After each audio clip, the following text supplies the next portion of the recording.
sadi ko toli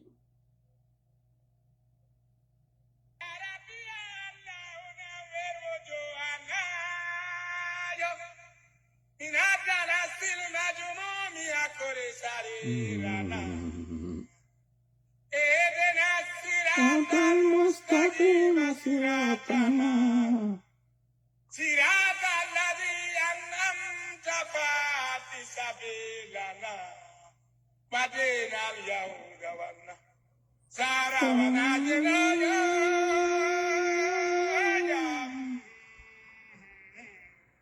سلم يا ربنا ande dande an ebe wadi dande on no e josman jento dey wadde dande ande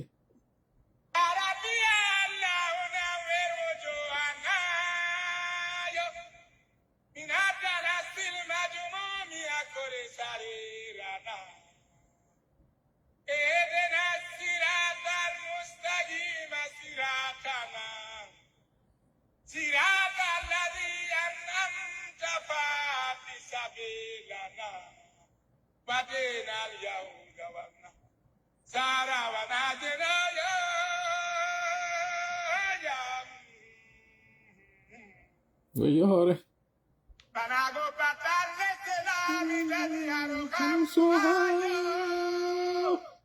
Aja Usman Jale de moja ko nyande mi yaltini do album man way bay sikje buri Zuhurul Islam ko ebono e sai nanda si goddo no ka live do andudo ko hombo wonno troupe Zuhurul Islam eske no wodi andudo ben Zuhurul Islam album yaltuno lagino lo album yalti fondo Jean Baptiste William Jano wada eno class man jidi album ji yalto jidi parane be class ori der ton Zuhurul Islam ko ben yimuno waduno de bay communauté be yimu remi bonni japongo nene ba mi salmitike on haray mi do lando si don ni jam kala inde mo yettore mum ko ben innayno yawma zata yawmi yallati tusamma yawmal qiyamah mari gitala Igi naitanana wasa naitanana dunia nun laghira a sponsorize alla yaltinen album yaltina adde mbudi yaltinen album parce que min kadi ko mami nata ka tere menen e taki men fuddo wadde competition o menen e konno kadi en sayfon sim yaltini do album mango be do fo be yayande kadi kambe en konno oya Fatu Kindia oya kan Aisha Kindia kambe hajji Aisha Kindia fop be mobile bagage bi fop mina be caractère anticipé mi wada e dissolution mabbe do be fop ande ka ta album mabbe kutataake sim yaltini do parce que min dande de wedi ha de li mojjano aware ko sadi mon ko todi ko kala inde mon e yettori mon je peux être ton manager voilà pas de bolé bi manager bi que déjà donc c'est bon nous sommes sur la bonne voie et bi manager parce que balde bole e be ko yimbe si manager lando are lani ara yande kadi Ceerno Mamadou en e ko honno ko pay kun sulay en nanduɓe maɓɓe ande kadi ɓeɗo fof ɓe tawa ɓe tenata compétition aray ko min on mo darata ɗo de kombo on tuma minata ɗo miɗo waɗidude mon compétition ko min e Salif Keita e ɓe en honno hombo kadi mi anditi ɗo en Youssou Ndour en fof yeltito ka studio ji simi yaltini ɗo album an ɓe fof ɓe yeltito ka studio ji ɗo ɓe tawa tigi on goɗɗo go yalti ɗo oɗo on fima kono mawni. Ok, bon. Un peu de sérieux, aray ko sadi mon fo mi yuriti kon live meden on do o fami e yewtay politique même si en falano ka yewtude mais yewtay no fodirno den non hankin kala ko wiete empire laamu no ngo woniri ko honno ngu yanirta ko honɗum woni ɗen cuɓanɗe ɗe ɓe rewata e mum ɗo yoɓe yanude ara non mo kala no gasa anditi hito ɓeɗo wonɓe jarude ɗo mo pita kala ara no andi ɓeɗo wolnoɓe dande moƴƴa non yiditi inde maɓɓe nden sa nani hito maɓɓe no wiwɗa ko awo ko wiwɗa ko an a heɗitoto ɓe wono jarude moƴƴa non ɓay barkere a déconcentré lan ɗo par ce que mi miɗo wadde jaarore angiɗa arde inna ɗo donc ko pooɗa mi waɗata mi yewti fi Youssou Ndour mi yewti fi Salif Keita angiɗa wolandelan fi pooɗa non ko ni ari ton bonnon ɗum bon balde bole a yi ko ɗo bonnata en sorti meɗen on ɗo album meɗen o ɗo ari déjà mo sabotude mo par ce que mi wiide mi waɗa e pooɗa min ko duña mi waɗoyta na pooɗa ko puusa ko ɗum mi waɗoyta min na pooɗa on ko martina ko ɗum mi waɗoyta أعوذ بالله السميع العليم من الشيطان الرجيم بسم الله الرحمن الرحيم رب اشرح لي صدري ويسر لي أمري واحلل عقدة من لساني يفقهوا قولي ربنا علمنا ما ينفعنا وانفعنا بما علمتنا وزدنا علما نافعا واجعلنا للمتقين إماما ويكاد الذين كفروا ليزلقونك بأبصارهم لما سمعوا الذكر ويقولون إنه لمجنون وما هو إلا ذكر للعالمين وما رميت إذ رميت ولكن الله رمى بل نقذف بالحق على الباطل فيدمغه فإذا هو زاهق ولكم الويل مما تصفون وقل جاء الحق وزهق الباطل إن الباطل كان زهوقا ما جئتم به السحر إن الله سيبطله إن الله لا يصلح عمل المفسدين وما هم بضارين به من أحد إلا بإذن الله وما هم بضارين به من أحد إلا بإذن الله وما هم بضارين به من أحد إلا بإذن الله ولا يفلح الساحر حيث أتى وإن تولوا فقل حسبي الله لا إله إلا هو عليه توكلت وهو رب العرش العظيم إنا كفيناك المستهزئين والله يعصمك من الناس اللهم صل وسلم وبارك على نبينا محمد وعلى آله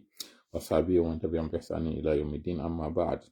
Nous sommes aujourd'hui le dimanche 8 mars 2026, donc la journée internationale du droit de la femme. Nous profitons de cette occasion pour vous dire, vous, Néné Ousmane, toutes les Amazones du frappe, Hadjaka Djatouba, la frappiste, et Néné Ba, tout le monde, sans exception, parce que là, si je vais citer, je vais oublier la Colombe, je vais oublier encore toutes les autres. Vous savez, vous êtes très nombreuses, pour vous souhaiter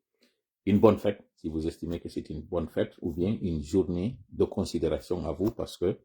sans vous, nous sommes rien. Sans vous, la vie allait être très compliquée. Heureusement que vous êtes là. Et donc, nous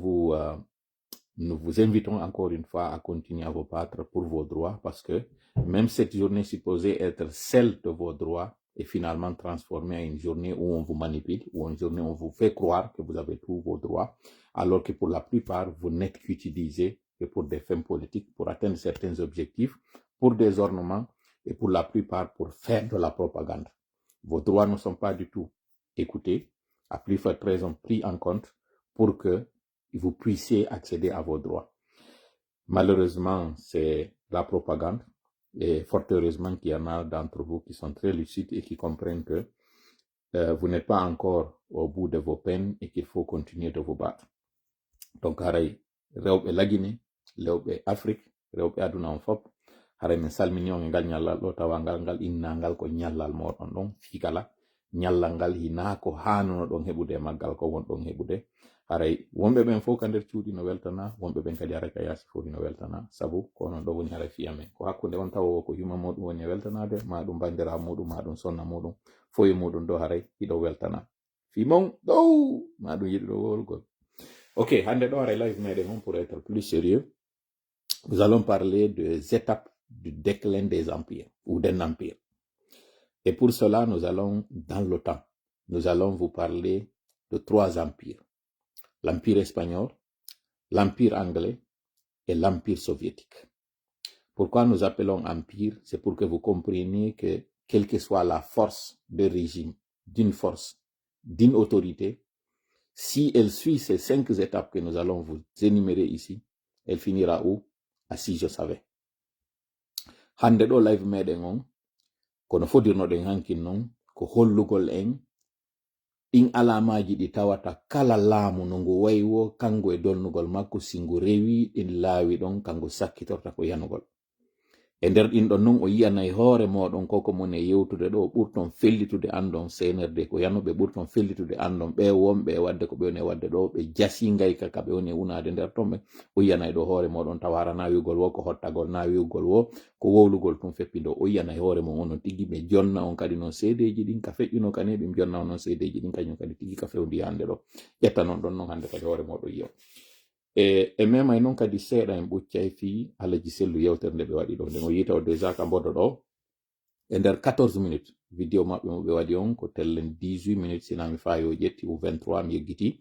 kono ko 10 minutes ji ɗi woni kañum on kaɓe yewti goɗɗum ma ɗum moins de 10 minutes ko lutti kon ko vidéo woni ko yiltiti mi daralimo non daralimo few en tant que tel ka wonno live ɗon mais mi addanama extrait on ɗo et puis j'ai suivi fo e muɗum noon wattane yila ɗo à 13 minutes déjà 5000 personnes haade no darude Alaji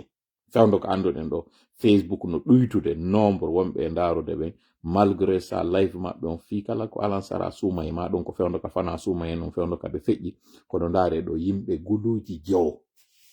ndaari Alaji Sellu ene ɗon sikka ɓe yimɓe guluji jowo wonɓe ɓen ɗo virtuel ɗo en ƴettali sonnaɓe wonɓe ɓen ka kuriji hiɓe etade en ƴettali ɗo yaltuɓe hajuji hande ɓa hande ko ala haɗa yimɓe eno jokki hajuji en ƴettali ɓe wonɓe ka geseli muɗum tawa ala internet en ƴettali ɗiɗo fuu ɓe yaltituɓe ɗo en 10 minutes mi fuɗɗike live angon ɗo o heɓi 11 minutes han joni en timminal 1000 personnes on ɓe darode ɗo ɗo le yimɓe ɓe yehi huntike yimɓe ɓe yehi naafi ayi no jooɗi ɓurɓe ɓen ɗo siko ñallal ngal ara fewn ɗo énergie no woodi kono e wawal taw timminde hen 1000 personnes goɗɗo wawi heɓude 5000 personnes mo tawa han joni o waɗa e ɗo live ka woni soɗidirde juuɗe o yewta ɗo andi welata woɓɓe ɓen simi ardi ɗon par ce que aray hiɗon habbino mi ar ɗo mi félicita moƴƴa sortie maɓɓe oui oui oui jette la félicitation il a fait une belle sortie mais min komi journaliste min komi critique na tren arɗo on e leere mi yewta fimo par ce que ko ɗum o hani waɗugol ko tren habbaɗo ronki arde e leere kon mi yewtata fimuɗum en d'autres termes si Alaji Sellu yalti waɗi une très belle communication ko ɗum ɓe hani waɗugol si ɓe ari ɓe waɗi un bon résultat ko ɗum ɓe hani waɗugol ko ɗum ɓe habbora ko ɗum jama on hoolori ɓe hikkinirɓe yeeso ko ɗum kadi ɓe towniri hondu e nder Guinée en ɓe million ji ɓe inni min mi ardoto jonnelan konguɗi jonnelan hoolare moɗon nde mi ardoto jama on fo hooliɓe ko fiyo ɓe waɗu konko ɓe habbora ɗon si tawi noon ɓe waɗali ɗum ɓemɓe ɓe hikki yeeso ɓe inni jooɗe min mi waɗana on ɗum miɗo tawa e maɓɓe mi immoto minna ko ɓe waɗi ɗo ko il a fait une sortie ratée ce qui n'est pas le cas ɗo mais ko yaltintingol tun holla on ha honto si ɓe waɗi ko labak on fof koye kellu anda ko ɗum ɓe hani waɗugol si ɓe waɗali ko waɗa kon kadi ko ɗon noon mi yaltata minna ɗum ɗo no ŋakkini ɗo no ŋakkini wono noon min kadi komi waɗata ko yimɓe ɓen kañum ka yalta inna bon tola waɗi ɗum ɗo nani ha ndera no et j'accepte mi nanay ɗum critique ji ɗi no woodi wonɓe critique ulla ko ɗin ɗon noon critique ji mi gollitirta konko mi wona felede ɗon mi anda ɓe wonɓe feldolan ɗon ko fi moƴƴere anden ɓe wollan felirde fi yomi yaaru yeeso haray noon mi ƴettanayi en ɗo en neɗɗo on tigi tigi ko on ɗum waɗi si tawi ko noon woni aada makko on ko on ɗum waɗi si neɗɗo on ko ma fele ko si o felama noon o moƴƴina mi fuɗɗano en gibi ka aduna on fuɗɗi ɗon gibi baba adama ha hewti hande ɗo konko tawata mi yaltinanayi on yi on taw on hiɗo wondi e mum min mi wonɗo yewde ɗo miɗo wondi e mum mo kala no wondi e muɗum e yetti noon Allah fota en jarnimo taw ɗon ko kanko woni ko newnani en hiɗintingol nde jonde ɗo en tori mo hawrindina e sawaba ko mi yewta ko hawrindina on e sawaba onon kadi ka jentiro ɗon ko sin hawriti o jonna en nafa heɓen e konko tawata mi yewti ɗo si ɗum ɗo no waɗi yettemo kanko Allah jarnimo simi arnon faljinede fawñade fayude ma feggade ande ɗum ɗon neɗɗon ko ɗum andira ko ɗum hara mi andira seyti non kono on ɗuɗɗinali pandi sabu so on seytini moƴƴa on jentori lam ɓernde on jewtora Allah hakkil on nanata on famata ko moni on e sappade ko si ɗum ɗo noon fop waɗali ande kadi seytaniru no woodi ndu tawata hara ko seytane yimɓe ɗum ɗon ndu nangaka fi kala koye suuma ye wonɗen ɗo andine noon hande gibi o jemma ɗo en fuɗɗoto jemma laylatul qadri on haray koye nder ɗe jemmaje ɗo woni en fuɗɗoto sappo sakkitoroje ɗe ndaare ɗo noon no ɗum yawiri balɗe seeɗa e ɗe wiide no heddi balɗe sappo balɗe seeɗa e wi en heeɓi sappo joni noon ɗe wiide ko sappo hara heddi e ɗum ɗo haray ko yettugol Allah fota taw ɗon o newnani en ɗum ɗo yo laato no mi wiiri noon seytaneji yimɓe ara nder ɗo so won sina si mi wowli konko tawatana ɗon ɓe falano nanude ɓe wowlana on ɗum ɗon ɓe yona e muɗum ɗon ɓe adda hakkille moɗon ɗon e ɗum ɗon hara ɓe accali on ko lutti ko haray noon taw jaɓuɓe ɗo heɓa doole en toriki Allah yo Allah kadi loyimɓe ɗo jentita ɗo yewtere hande jentorollan hakkilla noon kadi faamo en ɓuccay ɗo kañum kadi seeɗa konko tawata yimɓe no yewtude fi muɗum fi kumpayi kun suuyu kun e ngal otoal makko kanko Numrudu ƴawi ɗon yanoyi kon ɗum ene koko waɗa organisa ɗum ka konko tawata haray ko waɗo ɗum tigi tigi ko woni gonga min to wala haray ɓayi mi landama fi muɗum mi jonna yer ko mi yi ko yer ko mi tañƴini kon e muɗum mi wodi ɗon kadi haray komi wasiyortoen e muɗum haray ko ɗum ɗo woni ko marɗen ka alduwar meɗen ɗo ko yewteten fi muɗum en toriki Allah noon yo hawri ndi en sawabu e muɗum amin ya rabbal alamin no mi wiri noon Alaji Sellu ɓe waɗi sorti ɓe waɗi yewtere nde tawata ko ɓawte konko yiwɗon ɗo dissolution parti politique waɗi kon woni dissolution parti politique ko innugol hande kadi fi majji on ɗanninama fi majji few warama par ce que wonande wonɓe ɓe jangaɓe ɓe andata kon ɗum waɗa ɗo minen ni woɓɓe goyno wiya jaka noon Alaji Sellu parti maɓɓe on hande kadi ko ɗum woni lancama ɓe lanci fi parti Alaji Sellu on woɓɓe ko ɗum woni e wiide woɓɓe go kañum kadi jaka noon parti Alaji Sellu on naadoyama e nder parti Mamadi on hande kadi ka ɓeyni ɗon siège ji ɗin ɓe hettiɗi parti on hande kadi ɓe ƴettimo ɓe kookimo ɓe wattimo hande kadi e parti maɓɓe on ɗum ɗo fof no wowlede kon ɗum woni dissolution parti politique nden mojobere townude hondu fi ɗaɓɓugol laamu no mari kaydiji ka suudu jonnata ɓe ndin ɗon kaydiri waɗi hiɓe yanana waɗugol golle maɓɓe nde no waywa si goɗɗo inni hino arde uddita ka ñamete yeyete fiya yanane yeeyugol ɗon ndin kaydiri ndi jonnaɗa yanandimo ya jooɗo yeey ko ndin ɗon noon arete jattite inne gibi hande ɗo a arata hande kadi yeeyaɗo si min nangimaɗa yeyde ɗo min naɓete kaso awa ko ɗum ɗo woni ko parti UFDG on RPG PIP e UFR woni ko waɗa na Alaji Sellu dey inna hande kadi ɓe waɗata politique par ce que ɗum ɗon kan no wowlede innama wondema koko UFD jatta ɗo Alaji Sellu hande kadi waɗitata politique ko ɗum kadi woɓɓe woni e yeetade mawɓe men go ɓe tawata anda fimo mi fillo mi andina ko kaydi wiwndi ndin parti Alaji Sellu wi'eteɗo UFDG mo tawata on ko fuɗɗinoɗo gibi tan Ba Mamadou noon kañum kan na kañum sinki ko oɗo parti politique goɗɗo mo tawata wona légal o tañƴini hande kadi o woni légal ko ɗum woni o wona on yananaɗo waɗugol ɗum ko ɗo ari waɗi ɗum ko ɗo noon fuɗɗi o way har partiji ko kadi waɗanoma ɗum FNDC tigi ko ɗum waɗana joni noon ndaren FNDC ɗon gibi ɓe waɗa ɗum ko 2023 kono ɗum haɗali ha wetango hande ɗo fi FNDC no wowlede mi waɗa ɗo noon pose mi andina haala no yaltude hande ɗo won kay wiwde wondema fonike menge e billo ba warama wotan concentre ɗum ɗon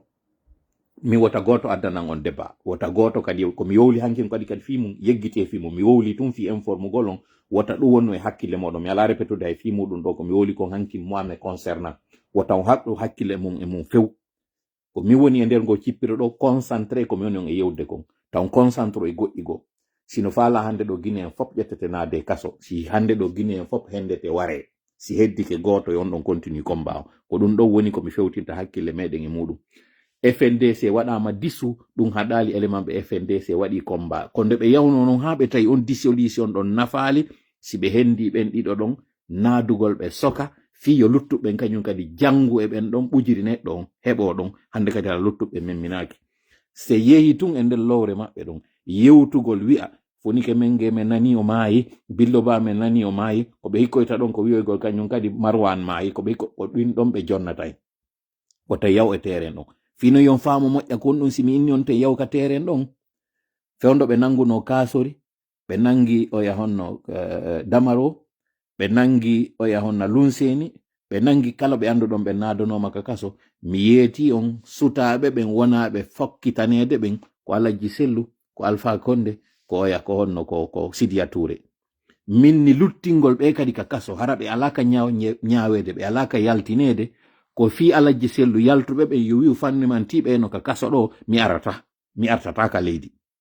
jogagol maɓɓe kañum kadi ha Lunseni maya e ɗum ɗo ko fiyo ɓen wonɓe ka yaasi e ɓen wonɓe nder to yo innu jaka min kadi mi won ɗon ka kaso ɗo ko sifa ɗum ɗo habbilan on ne o hara o memminaki so wattani la Kasori ko manifestation goto heɓuno ɓaynadama ka naada ton o manifestation ɗon ka ɓe yiwno ɗon ɓe tawi waɗali production fu so deƴƴi hande kadi woni ka ko yewu makko o fanki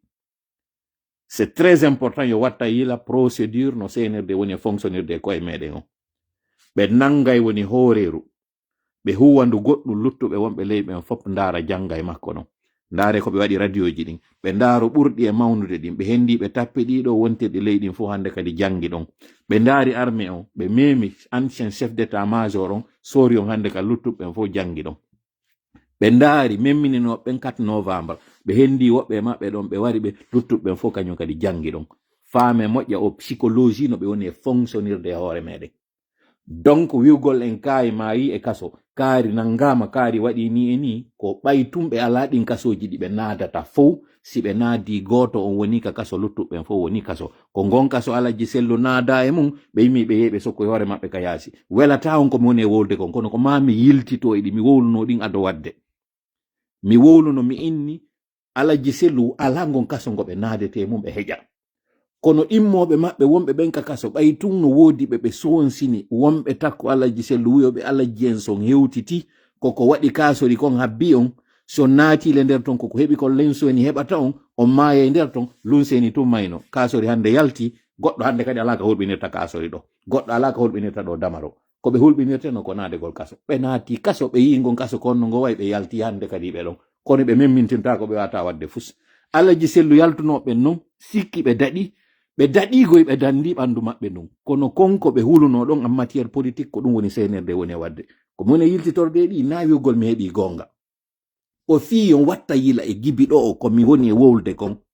gibiɗo o komi woni e sappinde kon haran waɗanali e ɗiɗi fewno min no Alaji Sellu on yiɗali nantodiren kono en nantodira e konko saliɗon ɗon on mor politique mo huluɗon ɗon senerde waɗa e on mo ndeññande ko muniɗo o wonno ɗon yiwde ndeññande ko bonɗo needi o wonno ɗon nande ndeññande ko wonɗo aroganji o wonno ɗon nanude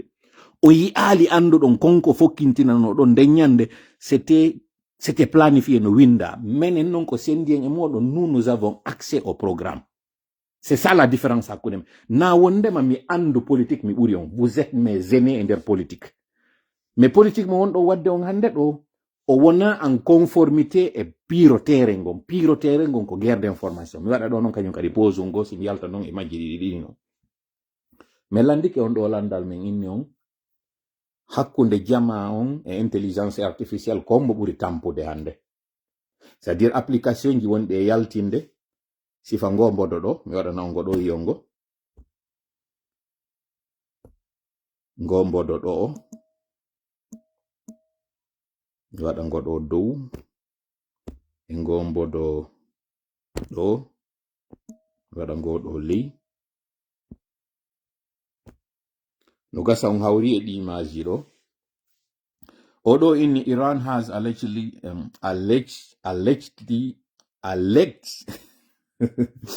Iran has allegedly been using brand new technology to fight the US military. Goɗɗo mo tawata compte mon certifié woni ko waɗi ɗum ɗo. Mbodo on non ko on ɗum. Ko wondema goɗɗo eno jooɗi e hoore gatal, hino jogi finkari no iwtiri ɓaawo bombardier on wiro on a une vitesse mo tawata si a waɗa casque ka yeeso ma ko hendu ɗum tigi woni ko bonnay ma gite ɗen ɗe lanco oɗo woy no jooɗi e gatal no iwtiri ɓaawo avion wan no fellude mo compte mum woni certifié holli o image ɗo wondema hande ɗo iranien ɓe ɓen ko ɗum ɗo woni gollirde liɓa avion je ɓe yaɗen goɗɗo go kañum kadi waɗi publication ko inni Iran tappi avion wal commercial ngal tawata ko passager ɓe woni e mum avion wal ngal yani 240 et quelques passagers no nder to fewndo ka fewndiɗen ɗo ko guerre information woni e wadde yi on publication ji goo kaɓe inni Iran lanki aéroport ji Tel Aviv ɗin fof lanki hande kadi saare Israel nden fof hande ɗo Israel koye giiteɗi tu woni un peu partout ka kala no huɓɓi maɓe holla on ɗo Iran tappi building wonɗo Dubai hino building on no towiri noon himo unade yimɓe ino dogude yiyaɓe tawale woy ko yimɓe wonɓe e dogude kono so wattani yila moƴƴa wiyay toon goɗɗo e nder ko woni e dogude komo arde buɓɓo otowal ngal otowal ngal o buɓɓi ɗo ko buɓɓa ɗon kon o ala yanude ɗe keɗe bini wonɗe e yalde ɗo ayeno yimɓe tato no dogude finalement wattano yila tawa ko ɗiɗo wonɗa yoyde no sortoyo oya mutiri de façon a anda ko no mutiri ko ɗo wata yiide faiblesse intelligence artificielle hande ɗo mo kala no produiside ko faala yoya kañum kadi ɓe hollama ɓenna Israel ari lankiti kala ko wiyete dépôt ji ko carburant kadi mo kala no yaltinde ko faala kon jonna jama on yo jango kono noon mi waɗi oppose ko fipiji ɗiɗi kunkoti on ɗo ko anndingol on hannde na ko yiwɗo wo partage to par ce que ɓe yaltinanay on o intelligence artificielle ɓe holla on ko tawata koko mi wino kon ñande goo na'i no saaƴo de no yiwde ka kammu saaƴa ɗum ɗon on Allah waɗi joni on anndi goɗɗo arata trompa on e ɗum ɗon na'i saaƴata iwa ka kammu ma ɓe holla on ton nagge no fokkiti argol juro almamijo jangi ton Qur'an nagge ngenge dari ɗum ɗon hande kadi woni ko leyse no fanɗi ha aw fewndo noon ka inna ɗo gereji ɗin gere ɓurɗo e mawnude on ko gere ko eɗen ko argol ngol wi'a jama on menen himeɗe mat technologie me wawi ko menen woni gagnade fi yo opinion on mo kala yo heɓu opinion on deuxièmement ko hoore ko tawata ɗon innugol on yo watta yila ko hollugol on noon seede on technologie on hande kala wawɗo contrôle de o technologie yo contrôle hande kadi hakkille jama on ko ɗo noon woni ella politicien ɓe meɗen ɓen paske ɓe fof ko jangunoɓe gibi tan Sékou Touré waɗi réforme seeɗa tan konte mais technologie hande on mo tawata on si a contrôle image on a contrôle opinion on sa contrôle information on a contrôle opinion ji jama on kala non contrôle ɗo opinion ji jama on hendike ko lutti kon ɓeɗo non ɓe wona adapté e ɗum mi yetinoke on komi waddi ala jiyen kon fewndo mi arno men fotti fi affaire compte maɓɓe Facebook on e andugol ngol ko fewndi ka réseaux sociaux ji ça c'est un fait kala tawɗo non à ce niveau là o wona aƴƴuɗo e muɗum combat politique on accay mo tum ɓaawo menen non koye ɗiɗo me woni e gollude menen koye ɗiɗo me woni présent e mum si tawi non kamɓe ɓe haɓɓitike hen joni ils vont continuer à fonctionner comme si on était en 1958 ko résultat ji wonɓe 1958 ɓe waɗata na hoyre maɓɓe na hayre maɓɓe na hawre maɓɓe mi woni e waɗude ɗo joni noon continue no yewtere meɗen nden aren noon e kamɓe Alaji Sellu sortimo ɓe waɗi ɗo ɓe yewti yewtere nde tawata eɗen andi a rien de nouveau ko ɓe yewti ɗon ko par contre yewtugol maɓɓe hara ɓe sooɗidira juuɗe on min da si équipe de communication maɓɓe on moƴƴa no gollude muɗum kono en foppiɗen andi kaari a yi no sooɗodira juuɗe ɓe ari ɗon ko salli ala Mamadou ɗo ɓe fuɗɗoy iɗen andi ɗum iɗe wowla ɗum enen tigi ɗum ɗo hay si tawi na spécialiste e nder communication no anda juuɗe ɗen si tawi tun a nangi sooɗidirgo juuɗe ɗa wadde yewtere c'est pas une bonne communication ɗum ɗo min ça j'ai trouvé que équipe maɓɓe on prochainement ɓe doit waɗude fréquemment de sortie et ko ɗon mi reproche ɓe il faut qu'il fasse fréquemment de sortie ɓe waɗi non o déclaration maɓɓe ɗo et je pense qu'il est toujours en Côte d'Ivoire encore une fois mi insiste ɗon il suffit yo CNRD waɗu communication lettre windanamo Côte d'Ivoire ɓe créa instabilité on kokum foti fanɗude o ka leydi ton ɓay tum ɓe inni hande kadi il faut se battre par tous les moyens haysi ɓe inni il faut haysi ɓe employal ton terme inneteɗo en tant que tel no wawe gollirede si CNRD hande ɗo yehi e nokkure créyi ɗon sifa ko Sékou créyuno emi tuusora ɗon point ko inni ɗo kon image makko yalti paykun no ara doga e makko ƴawa e oto wangal Sékou Touré ari waɗino ɗum honno paykun kon innete modi ko Lamine Keita wiyete ka ko noon paykun kun e sayi non arno kun jawi ɗon e oto al makko on tuma kadi ɓe hendimo ɓe nangue donc ɗo kadi il suffit yoɓe organise ɗon piyum ko ɓe innete ɗon o ari o échappi o hawraka e mum sifa wano compte ka innano no woppano ka raay walla inne bon ko élément ɓe makko kanko Alaji Sellu lettre winde ko ɓe tanti kon ko moni e wolde ɗo kon noon koko waɗi goy par ce que ɓe tanti ɗum e hoore padre ko woni marsali fewndo ko waɗi kon lagine ton ɓe windono lettre ji ɓe convoqué ambassadeur Turquie on ton ɓe innimo padre ka jooɗi ton no wadde subversion fi contre makko kanko ɓe nangi yimɓe ɓe addi ɓe joƴƴini ɓe kadi ɓe ƴetti caméra ɓe fewtini maɓɓe ɓe yewti inni way ko padre woni ɓe finance de film mais puisque ɓe alano ɓe wawa hollirde par A plus B ko kanko finalement ko ɓe nangi ko waɗoɓe cambus ɓe ɗa sensoɓe mbuuɗi ɗo e ɗa wonɓe wadde communication ɗo e ɗa ɓeyni wondemo mo wadde ɗum mais relation mo kanko padre jogodi on e Erdogan mi sikka Alaji Sellu no jogodi on e kañum honno ado mi sikka donc encore une fois j'insiste kaɓe woni ɗon Côte d'Ivoire hiɓe mari koye confort ɗo moƴƴa kono nanden nokkure ɓe wonata ɓe waɗa on déclaration muɓene e wolde en nanden nokkure ɓe wonata ɗon ɓe tañƴino ko ɓe woni e waɗude wo comme disposition hino daɗi je le dis ici dande dow fof nana metta ɓen ɓe mettata komi woni e wolde ɗo kon kono jentorelan hakkil gibi mi fuɗɗi arde mi jooɗo mi yewta on mi arali mi wowlani on ko faala ɗon nande kon mi heɓay noon conkenji e mum mi yuwirte un peu partout mais je m'en fous mi hajaka ko mi yarliɗo woni arde yewta ɗo mi hajaka fuy mi ala ɗo hande siɗɗo mi ala giɗo mi ala fus mi ɗaɓɓa ka ɗiɗo fof je m'en fous e nder muɗum ñande objectif on heeɓi woɗiɗo fof si Allah jaɓi mi hettira ɗi goto goto kono pour le moment wota goɗɗo arɗo innami mi wowlu ko wela tan wota goto arɗo inna wowlu ko tawata haray sova e goɗɗo je ne suis pas là pour sauver personne ni compris ni hoore am tigi hoore am mi ala ɗo dandugol hoore ko Allah mi holol joni noon e ɗum mi ara mi yetto on gonga kaɓe woni ɗon on discours mo ɓe waɗi ɗon ɓe wawata wonde ɗon ɓe wawama wadde ɗon ɓe sikka ɓe hisi il suffit que yo CNRD windo lettre waɗa goɗɗum formanta goɗɗum ka leydi ɗon koko ɓuri fanɗude kamɓe noon ara ɓe wolu tum ɓe wi koye ka fuɗɗode yewtere maɓɓe ko hande ɗo yimɓe ɓe yiɗanangol discours mo tawata c'est pas suivi d'action kamɓe tigi ɓe woli ɗum ɓe andi ɗum il est conscient que hande ɗo avec 5000 personnes a ari a waɗi live même pas 5 minutes a heɓi plus de 5000 personnes on ɓe ma e darugol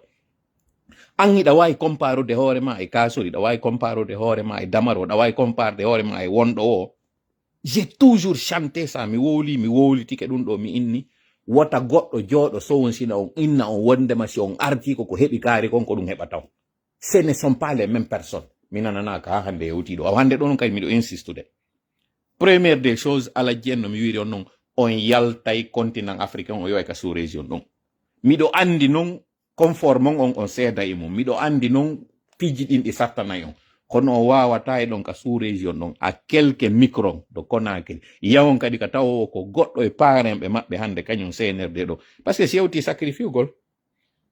Côte d'Ivoire ko darata ko intérêt économique ji ɗi woni heɓude ɗi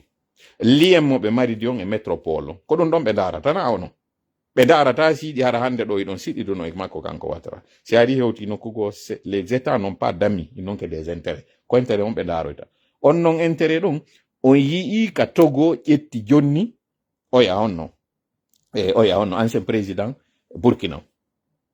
pour talle on ka immino yehi fattoyi Togo ɗon ko hoolagol makko hoɗɗo so yehi Togo wawaymo jonnude assurance wawaymo jonnude sécurité kono nde yawoyno ha tawi intérêt on ɗi pays ji ɗo fo Burkina ko on port Togo ɗo woni gollitirde fiyo marchandise maɓɓe on naato ɗon ila si fiyo ɓeya tapputa bangal ɗon ina bon si tawi ko en continue affaire ji meɗen économique ji ɗin a ƴettay kaari jonname mo e ndino ɗon wasa ɓe ƴetti ɓe naɓimo ɗon dami ba hande ɗo na hewtitoyno hande kadi to ono Burkina wi makko deƴƴino mais kon ɗum ɓe utilise ko wiwgol ngol tentative ji waɗuɗi ɗin honno ɗuma honno ka makko ka leydi makko ton ko oɗa woni ɓawo ko ɗum gollitira ɓeyni ko kanko donc il faut bien comprendre enjeu politique on hara on nangali waɗugol ɗo mema itta hara waɗo ɗo sikka awa bongiɗo wadde politique non na mene wonɗon e waɗude ko wonɗo wadde ko non hewtay min kono na mene wonɗo e wadde ko hoore moɗum ça je le dis ɗo andi welata ɗum ɗo on militant ɓe e sympathisant ɓe UFDG ɓe ko ɓuri ɗiɗo non wulde kañum kadi koye mi yewti RPG on anda min e padre si min fuɗɗi ke yewde ɗi min yewtata ɗi mo anda non anda sikkay ko moni arde ɗo ko je suis en train de faire le jeu de quelqu'un je ne fais le jeu de personne ici ne me dicte aussi ce que je dois faire personne wonɗo o qui qu'il soit on ala na non yawre onti ko parce que o combat ɗo menen meɗen heɓude soñjaji moƴƴa e makko siɗa heɓude noon soñjaji moƴƴa e makko a fiiday si a fiidi a bona e nedi hara an tigi anda bonino nedi hara na ɗum ko muuse ndin on andi ko ɗum jinna feetinirta goɗɗo ko tuma tawi an hiɗa reeni ngi luttuɓe renangi hiɗa wowlude fi maggi ko renuɗa kon kamɓe ɓe renaɓe ya feeti ko ni ngi feetinirta on tigi na wondema ngi ara woni ka hoore on tigi ngi waɗinamo piiji ko tawata haray ko ɗum ɗon nono ngi yaltintinante woni ngi hollama ko tawata ko an tu woni ko reeni luttuɓe rena wowla hande kadi noon ɓeyna an a feeti ara feeta ko wonɗa yiwde kon ko ɗum wonɗa e wowlu séparé ɗo kañum kadi na boyre nedi na ngaygu na bewre on tigi woni e waɗude ko woni ko on tigi andi kon ino reeni holli fof yii on fof tabitani on moodi ɗum ɗo kaari wowluno ma ɗum ɗo ko ɗum ɗo wonno ɗen ɗum fewdo par exemple ka innono ɗo fi affaire au gouvernement parallèle je me rappelle ɗimi wadduno e maɓɓe ɗi première des choses ko innugol la wondema ko padre ne limi alors que noon padre kay mi dundidiri e makko moƴƴa ɓay mi hewtini mi yettini ko minela kon e makko kanko kadi himo hooli hoɗɗi ɓay tun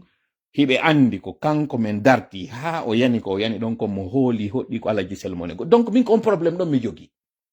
mo kala ino hooli hoɗɗi toola ino gollande kaari alors que noon toola no travail pour personne emi towno en ko dande dow yoɓe fopp yo ɓewlu goɗɗo e maɓɓe si jonnila goɗɗum goto e maɓɓe mom ñawdi ala goto e maɓɓe mom ñamani ala alhamdoulillahi rabbil alamin je le dis dande dow mi wola e français personne d'entre eux ne m'a donné quelque chose personne et j'en ai pas besoin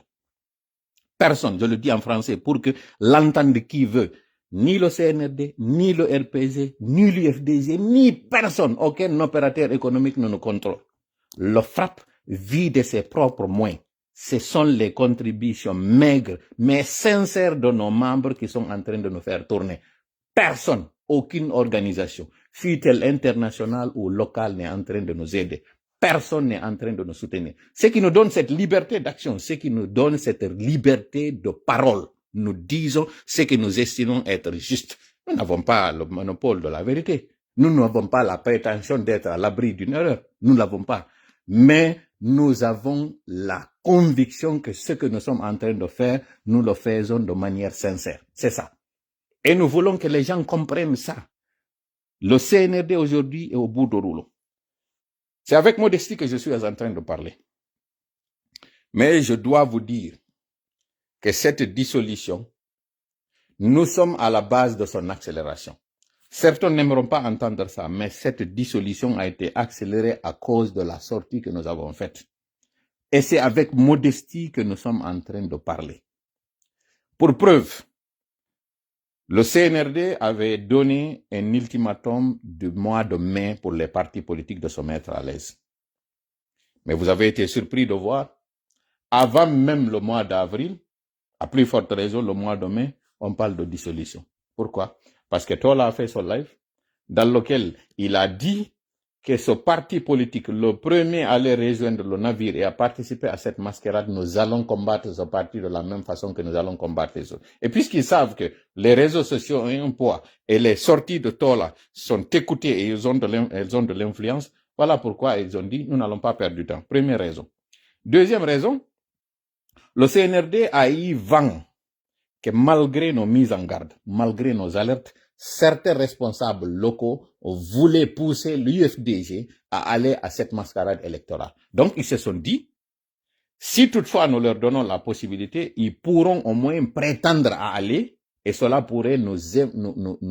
désavantager par rapport à ce que nous voulons faire. Voilà pourquoi ils ont décidé d'aller. Et là, vous comprenez donc que l'UFDG était partante à ces élections.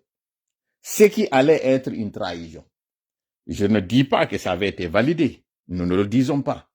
Mais certaines voix, comme elles avaient toujours fait, voulaient pousser l'UFDG à participer à cette mascarade, sachant très bien qu'elle n'avait aucune chance de s'en sortir. Voilà les raisons qui ont fait que ça a été accéléré. Nous étions au courant, comme j'ai dit. Nos sorties sont là. Lorsqu'on s'est adressé au modèle pour leur dire, si vous partez, parce que nous savions que le modèle allait survivre, si vous continuez, vous partez, nous allons vous combattre. Le modèle est en train de donner des consignes à ses responsables de communiquer au niveau local et leur dire de se tenir prêts. Nous avons cette information. Et nous savons aussi qu'ils veulent faire du porte-à-porte ou du bouche à oreille à leurs militants. Mais cette sortie, c'est une façon de les mettre à l'écart par rapport aux autres et les faire croire que si toutefois ils participent, le président Aliou aura une grâce. L'information que nous avons, c'est que le président Aliou n'est pas demandeur de grâce et il n'est pas intéressé. Cependant, sachant qu'il est le seul à être dans sa petite cellule, même s'il ne se plaint pas dans sa petite cellule, et que déjà ça fait plus d'une année depuis,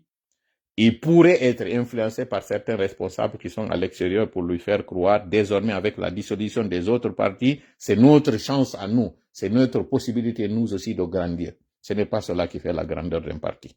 Un parti politique, sa grandeur, c'est sa base. Et cette base, ce sont les militants. Et ces militants, c'est la légitimité, pas la légalité. Vous avez vu la sortie de Selou. Selou a fait une sortie en moins de 5 minutes. Il avait déjà plus de 4000 personnes qui étaient en train de le regarder.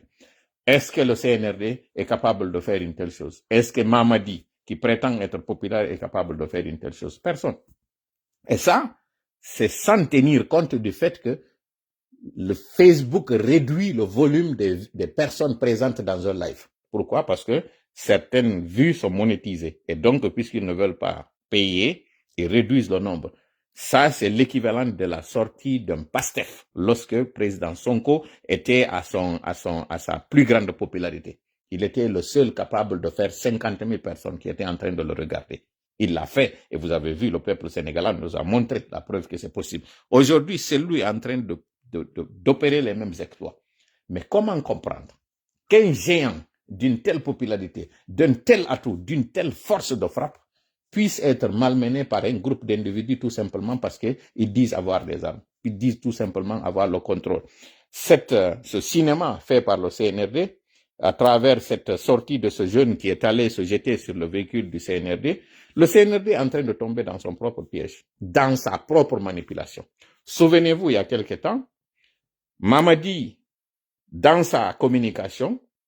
ils se sont arrangés avec un des jeunes qui est petit à leur mania, à leur nanti, pour que ce dernier se jette sur son véhicule et il fait croire aux gens qu'il est populaire, qu'il est aimé. Cela a donné des idées, supposément, à ce jeune qui est venu se jeter sur lui, mais cela montre la faille au niveau du système sécuritaire du CNRD. Cela montre que malgré ce dispositif impressionnant de véhicules blindés, Mamadi n'est pas à l'abri. À supposer qu'ils sont en train de nous faire croire que c'est une chose vraie que ce jeune s'est jeté sur lui parce qu'il est populaire, c'est que ce dont moi je doute. Je me dis que ce jeune, quand il était sur la pare-brise du véhicule, une bonne équipe de protection l'aurait descendu avant, et quand je dis descendu, je pèse les mots, on aurait écarté le danger avant que ce danger ne puisse atteindre Mamadi. Il a eu le temps d'être sur le capot, il a eu le temps de glisser sur la pare-brise et il a eu le temps d'être sur le toit du véhicule. Là, c'est sans parler du fait qu'il se soit faufilé. Je vous dis, s'ils n'étaient pas au courant que ce jeune devait venir se mettre sur le véhicule, dès la première approche, l'équipe qui était autour de la ceinture qui est autour de lui aurait agi. Cela dit, si c'est de la manipulation, cette manipulation montre à l'opinion, et c'est le message qu'il faudra plus voir que le reste, que Mamadi n'est pas du tout protégé, et cela est le fruit de la manipulation qu'il avait faite auparavant, et cette manipulation auparavant a donné des idées à un autre jeune qui, lui, est venu, et c'est de cette façon-là que toutes les manipulations que le CNRD a faites se retourneront contre eux. Ça, c'est aussi simple que ça. Mais si c'était pour que cette image-là fasse le tour des réseaux sociaux, pour que tout le monde voit celui qu'on disait il y a quelque temps qu'il était mort ou bien qu'il était malade, que ça profite à eux, parce que tout le monde qui a partagé cette image, l'algorithme montrera que celui qui avait été donné pour mort est rentré dans son pays et il y a même eu un jeune qui s'est jeté sur lui. Moi, je suis plus partant pour cette version. Une façon d'attirer notre attention pour que tout le monde commente sa scène de retour. Là, on parlera plus de ça que du fiasco qu'il a eu parce qu'il n'y a pas eu de mobilisation. Ensuite, pour ne pas parler du manque de liquidité, en tout cas pour ne pas parler des failles, des défaites du CNRD, les gens parleront plus de ça. Donc c'est un morceau, c'est une os qu'on nous a jeté comme toujours pour qu'on communique sur cet os-là. Mais ça c'était juste une parenthèse que j'avais ouverte pour dire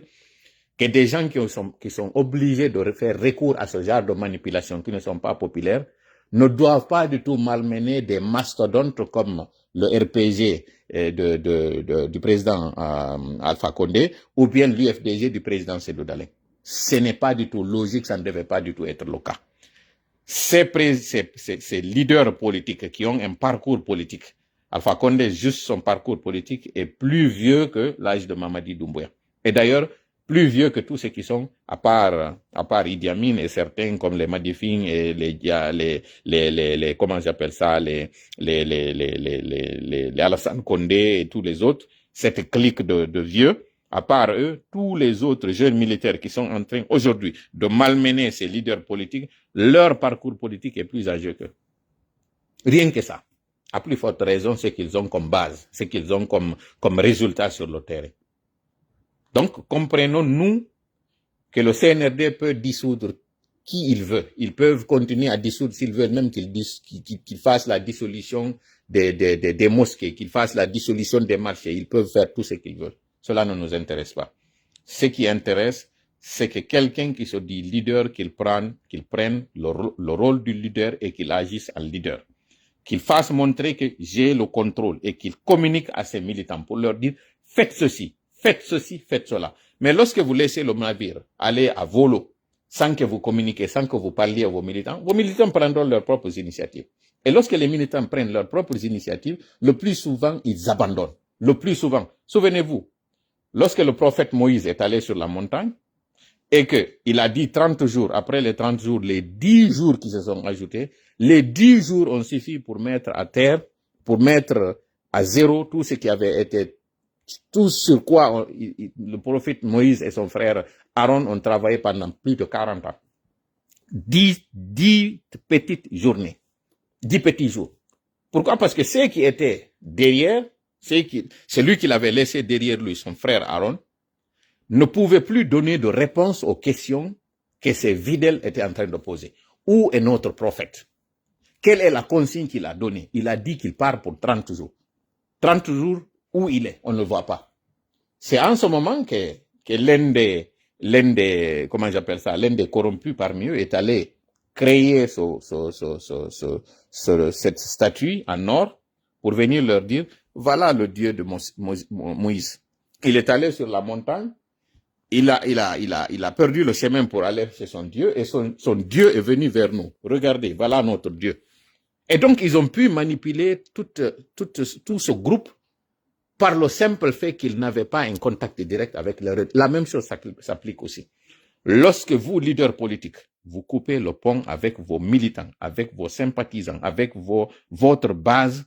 le CNRD va récupérer, le CNRD se servira à volonté. Ça, c'était le message que j'avais à donner. Maintenant,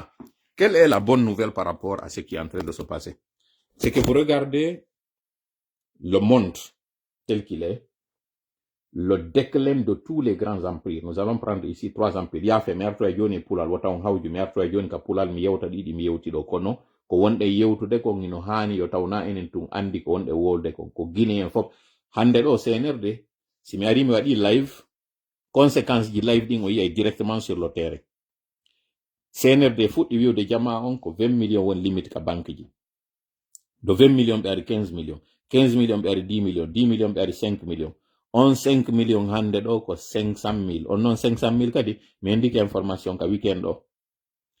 Hari yimɓe ɓen on 500 000 ɓe arayno ɓe ranga par exemple banque on Kosa ɓe heɓa 500 000 ɓe yimmo ɓe ara banque on Bambeto sino woodi ɗon ɓe heɓa 500 000 ɓe yimmo ɓe ara no Hamdallah ɓe heɓa 500 000 ɓe ara Dixin ɓe heɓa 500 000 ɓe yaha Kalum ɓe heɓa 500 000 ɓe heɓi ɗon 2 millions 500 à 3 millions de ɓe hewto e Kalum ton haaju maɓɓe on timmi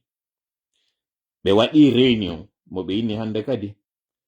mouvement on tigi on par jour si innama client jon ko 500 000 heɓata on 500 000 ɗon c'est par tous les guis kala ka o yehi e heɓɗugol ndeññande kon 500 000 ɗon feƴƴata ɗum so heɓi plus de 500 000 par jour o heɓoyta 500 000 ɗo e 2 jours kañum kadi fiyonu tola yalti wi yahe récupéré mbuɗi moɗon ɗin fof ka banque ji iɓe suivre ko ɓe andi ko mowolta ko ɓe andi kadi simi wowli ɗo no waɗude ɓe andi no wonde ma o yaha woni vide on banque ji ɗin ɓiroji donc ɓe yehi kadi ɓe réduisi débit o hande kadi o wata heɓde mbuɗi buy wattani la moƴƴa famon ko woni on e wowlande ɗo kon ko cippiro gommi woni en e jonnude ɗo ni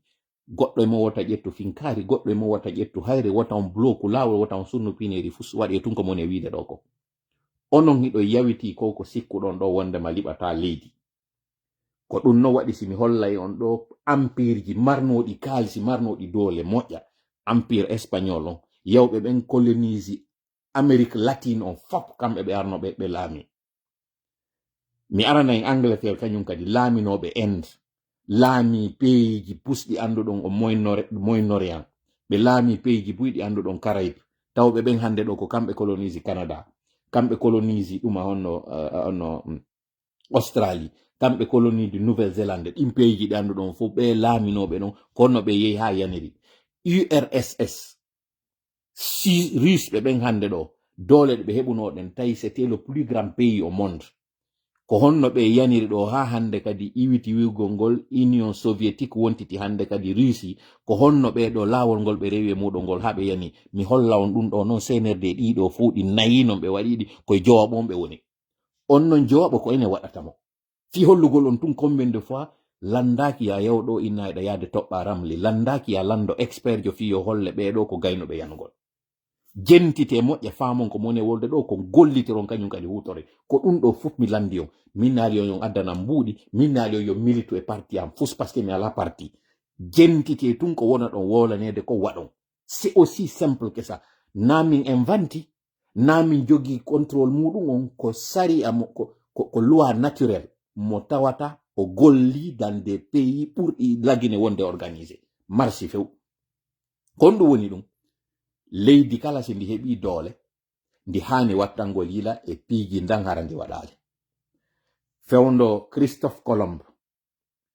e kala ɓe andunoɗo ɓen on tuma ɓe ɗumaɓe ɗen andi navigateur ɓe ɓen ko espagnol ɓe ɓen ɓuri heɓude ɓen ƴawnoɓe batoje immi yehi ɗaɓɓugol leyɗe janane ɓay ɓe navigateur ɓe ɗo ɓe ari ɓe découvri Amérique ɓe ari ɓe yi les civilisation inca ɓe yi mayaɓe ɓen ɓe wonnoɓe wolde haalaji on tuma tawnoɗi ko haalaji maɓɓe ɗin ɓe ari ɓe colonise ɓe kala ko wiyete kange kamɓe ɓe andino kon ɗum woni kange ɓe ari ɓe hendi ɗe kange ɗo fof ɓe hoosi ɗe leyde ɓe heɓi jawle buy ɓe natti ɗe ka maɓɓe Espagne sabu ko ɓe natti nde jawdi Espagne ɗo Espagne woni on empire ɓurɗo marde kaalisi si tawi américain ɓe ɓen kamɓe fiyo ɓe waɗu nun Amérique européen ɓe ɓen fiyo waɗu nun Amérique kamɓe hari koye ɓe ar ɓe ƴetta maccuɓe Afrique ɓe adda ɓe gollina ɓen e ɗe gesele kana sucre ɓe heɓa o sukkar ɗon ɗen leɗɗe sukkar ɓe ƴetta ɗen leɗɗe sukkar ɓe yaha ɓe yeewiyaɗe Europe ɓe yimmon ɗin mbuuɗi ɗon ɓe yada ɗi kadi Afrique ɓeɗo kañum hari ko kange wonno jindidude mum kaɓe yeewo ko kange donc ko honno noon ɓe gerdiri ha ɓe yani ɓe ƴetti noon ɓe mbuuɗi maɓɓe ɗin fof ɓe investisidi fii ɗaɓɓugol aalaji ɓe ƴetti mbuuɗi maɓɓe ɗin fof ɓe investisidi fii heɓugol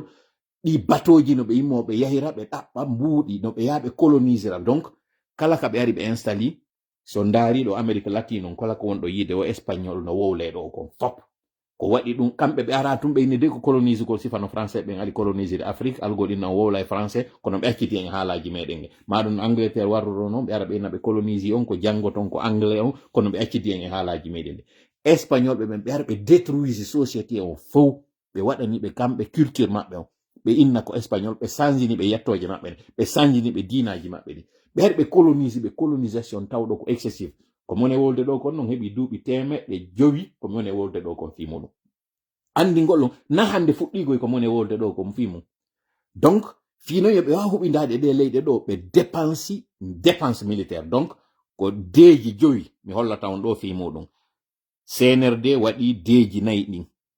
heddike D sakkitoromo tawata on ko ene waɗata mo c'est les 5 D pour le déclin de tout empire 5 D ji ɗin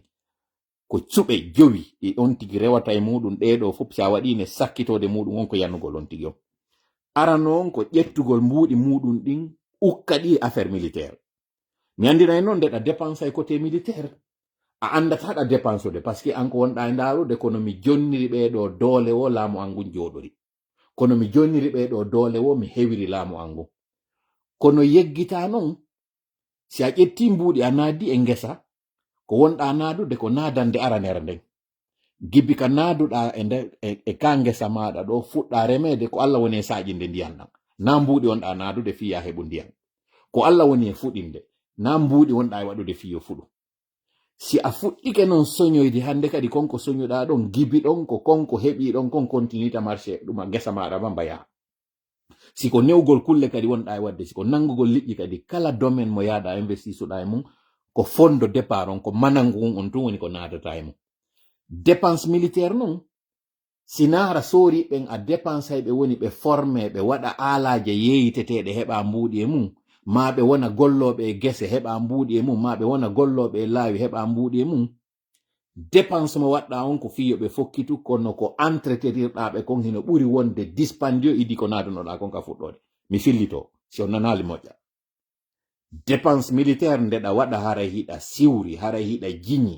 par ce que hiɗa hooli hoƴƴi ko wonɗa e wadde kon ko hiwgol hoorema kono yeggita wondema ɗin ɗi naaduɗa ɗon ɗin ko fuɗɗode dépense maɗa on non ɗum no wawi yawgol jomboya ñande bimbi ha jon dépense on lannari ko gibi ñande bimbi ha jon noon dépense on fuɗɗi donc ɓeɗo ko entreteneteɓe matériel ji maɓɓe ko entretete muɗum donc ɗin mbuuɗi ɗi wonɗa e naadude ɗon fopp hay goto e maɓɓe ala wonɗo artirande ma mbuuɗi komo wonɗa e faggude ñande o ɗiɗo noon empire ji ɗi mi woli ɗo ɗin fof ɓen ɓe fuɗɗorɗen ɗon tawa espagnol ɓe ɓen ɓe dépense mbuuɗi ka argument maɓɓe wondema ɓe arataɓe laamu Amérique latine fof ɓe jooɗoro ni hara ɓe ɗaɓɓade soori ka ɓe addi ɓe joƴƴini e ɗe leyɗe mbuuɗi heɓiɗi ɗin fof kanŋe maɓɓe ko ɓe marno kon on tuma jonni ɓe doole ɓe ƴetti ɓe naadi affaire soori première étape o deuxiéme étape on noon ka waɗuɗa sifa ɗin dépense ji ɗon non wo wedditita e majji production maɗa on hande kadi a waɗatamo par ce que ɗi nadaynoɗa e remuru hande kadi a nadayɗi e soori ɗi nadaynoɗa e moƴƴino laawi hande kadi ko ɓen soori ɓe jonnata par ce que a jonniɓe pinkaje ɓe tawata si ɓe heɓali tun ko ɓe landi kon ɗa andi ko hamɓe yiltitanto donc a wonay obligé si goɗɗo goo landike ɓe landike koko ɓe landi kon taw jonnataɓe donc première étape mo tawata on o yiiɗo CNRD ka sali waɗugol laawi sali waɗugol laptane sali investisugol e ɗin domaine ji ɗi tawata ko ɗin ɗon waɗata leydi ndin développa par exemple agriculture ɓe dépensali e muɗum éducation on e santé on ɓe dépensali e muɗum hay o ko inneteɗo service public on par exemple protection civil on ɓe dépensali e muɗum hande ɗo si goɗɗo maayi ambulance ala ɗum honno kono ɓe innata ɗum corbillard ala ka naɓa mo si goɗɗo ɗo nawni duwaɗo naɓede hôpital ambulance ala ka naɓa mo kono sooriɓe ɓen kamɓe o yi convoi mo ɓe jogii on ɗo e ɗe blendeji maɓɓe ko nanditi e muɗum ɓeɗo noon fof ko hanno ɓe waɗanede grade ji ɓeɗo fof ko hanno ɓe entretenede ɓe tawata on non entretien maɓɓe a jonnirali ɓe fi ndu lewru ɗo yo taw lewru hikkoyoro ɗo ndun a jonnataɓe goɗɗum extrêmement important yon faamu on domaine ɗon CNRD waɗi ɗum ɗon nde ɓe waɗi ɗum ɗo noon ɓe néglige secteur ji goo tawnoɗi ko ɗin ɗon artiranta ɓe mbuuɗi puisque noon ɓe néglige ɗum ɗon o yiyay noon kon ɗum hikkoyta ɗon production on non hande kadi ɗuyto donc deuxième D on donc dépense excessive de l'armée premier D deuxièmement on non kañum kadi arrêt de production konko tawata kon hande kadi a waɗi dépense maɗa on excessive hikkoya ɗon non honɗum on ko dette ji ɗin hande kadi waɗata par ce que ko ma ñammina ɓen sooriɓe ɗon ko ma kadi yoɓa fonctionnaire ɓe maɗa ɓen donc deuxième D maɗa on ko ñawla gongol CNRD waɗi ɗum ɗon kañum kadi ɓe ñawlike ha hande kadi tawi ala ñawlowoɓe ɓe yiltiti ɓe ari ɓe ñawli banque primaire ji ɗin donc sinɗo maɓɓen noon si en arti noon e maɓɓe kamɓe espagnol ɓe ɓen ɓay ɓe waɗi o dépense ɗo ha ɗuuɗi ko ɗum hikkoye ɗon hande kadi étape ji ɗin D et 3 on hino change ordre no woni e ardirde on ɗon ɓay tum ɓe dépensi hande kadi ɓe sooriɓe ɗo ha kanŋe ko ɓe jogino kon hande kadi ɓe woni obligé dévaluegol kanŋe maɓɓe ɗen tawi si ɓe yeeyay kanŋe koye ɓe jilludu kanŋe e ɗuma e sila cuivre on hande kadi tawi kanŋe maɓɓe ɗe tawayno ko ɗeɗo fof jiñiranayno espagnol ɓe ɓe inna ɓe mari kaalisi kanŋe maɓɓe ɗen hande kadi tawi si ɓe yeeyi kanŋe kilo goto kanŋe taway tellen 60 taway ko 75% on woni kanŋe ɗen 25% on tawi haray ko sila ɓe yeeyi ɗum ɗo yimɓe ɓen ha yimɓe ɓe wawa faamoyde e nder ko woni e honcinde kon andi wondema ɓe watti yeeyude ko tawata na kanŋe laaɓo ɗum donc dévaluation o waɗi lagine noon mi yeetike on noon ko piiji ko 2 et 3 dévaluation et dette lagine noon ko inverse o waɗi enen ko dette on taw waɗuɗen kamɓe noon Espagne ko hikkitoy ɗon ɓay hande kadi dévaluation kanŋe maɓɓe ɗen accama soodede ɓe watti noon hande kadi ñawlagol ɓe ñawli fino ɓe wawa entretenirde sooriɓe ɓen ɓe yoɓa kañum kadi dépense ji maɓɓe quotidien ji ɗin donc 2 et 3 on ordre mum on hino change enen lagine ko adi taw ko dette on si dévaluation on noon hikkoya ɗon dévaluation mbuuɗi ɗin ɗum ɗon kañum kadi o yiiɗo hande ɗo franc guinéen on ko honno tawiri ko yanugol tu woni e waɗude si ɗiɗo étape ji tati noon waɗi ɗum ko honɗum hikkoyta ɗon noon ko dépendance maintenant à l'importation ka tawi espagnol ɓe ɓen hande kadi ɓe acci ɓe heɓi kanŋe ɗen kanŋe ɗo waɗi hande kadi ɓe mari kaalisi ko ɓe faalawo ɓe sooday ɓe mari hande kadi colonie ji wonɓe gollande ɓe mari ɓen sujet ɓe tawɓe no gollande ɓe wedditi agriculture ɓe geranno ɓe remira joni noon yimɓe maɓɓe citoyen ɓe maɓɓe ɓen andi ɓe mari kaalisi ɓe wowti fawtagol ngol ko ma ɓe ñaama ɓe ala noon remude e nder Espagne fi kala le Espagne ɗen andi no mari climat nanduɗo e climat africain on ɓe ronki remugol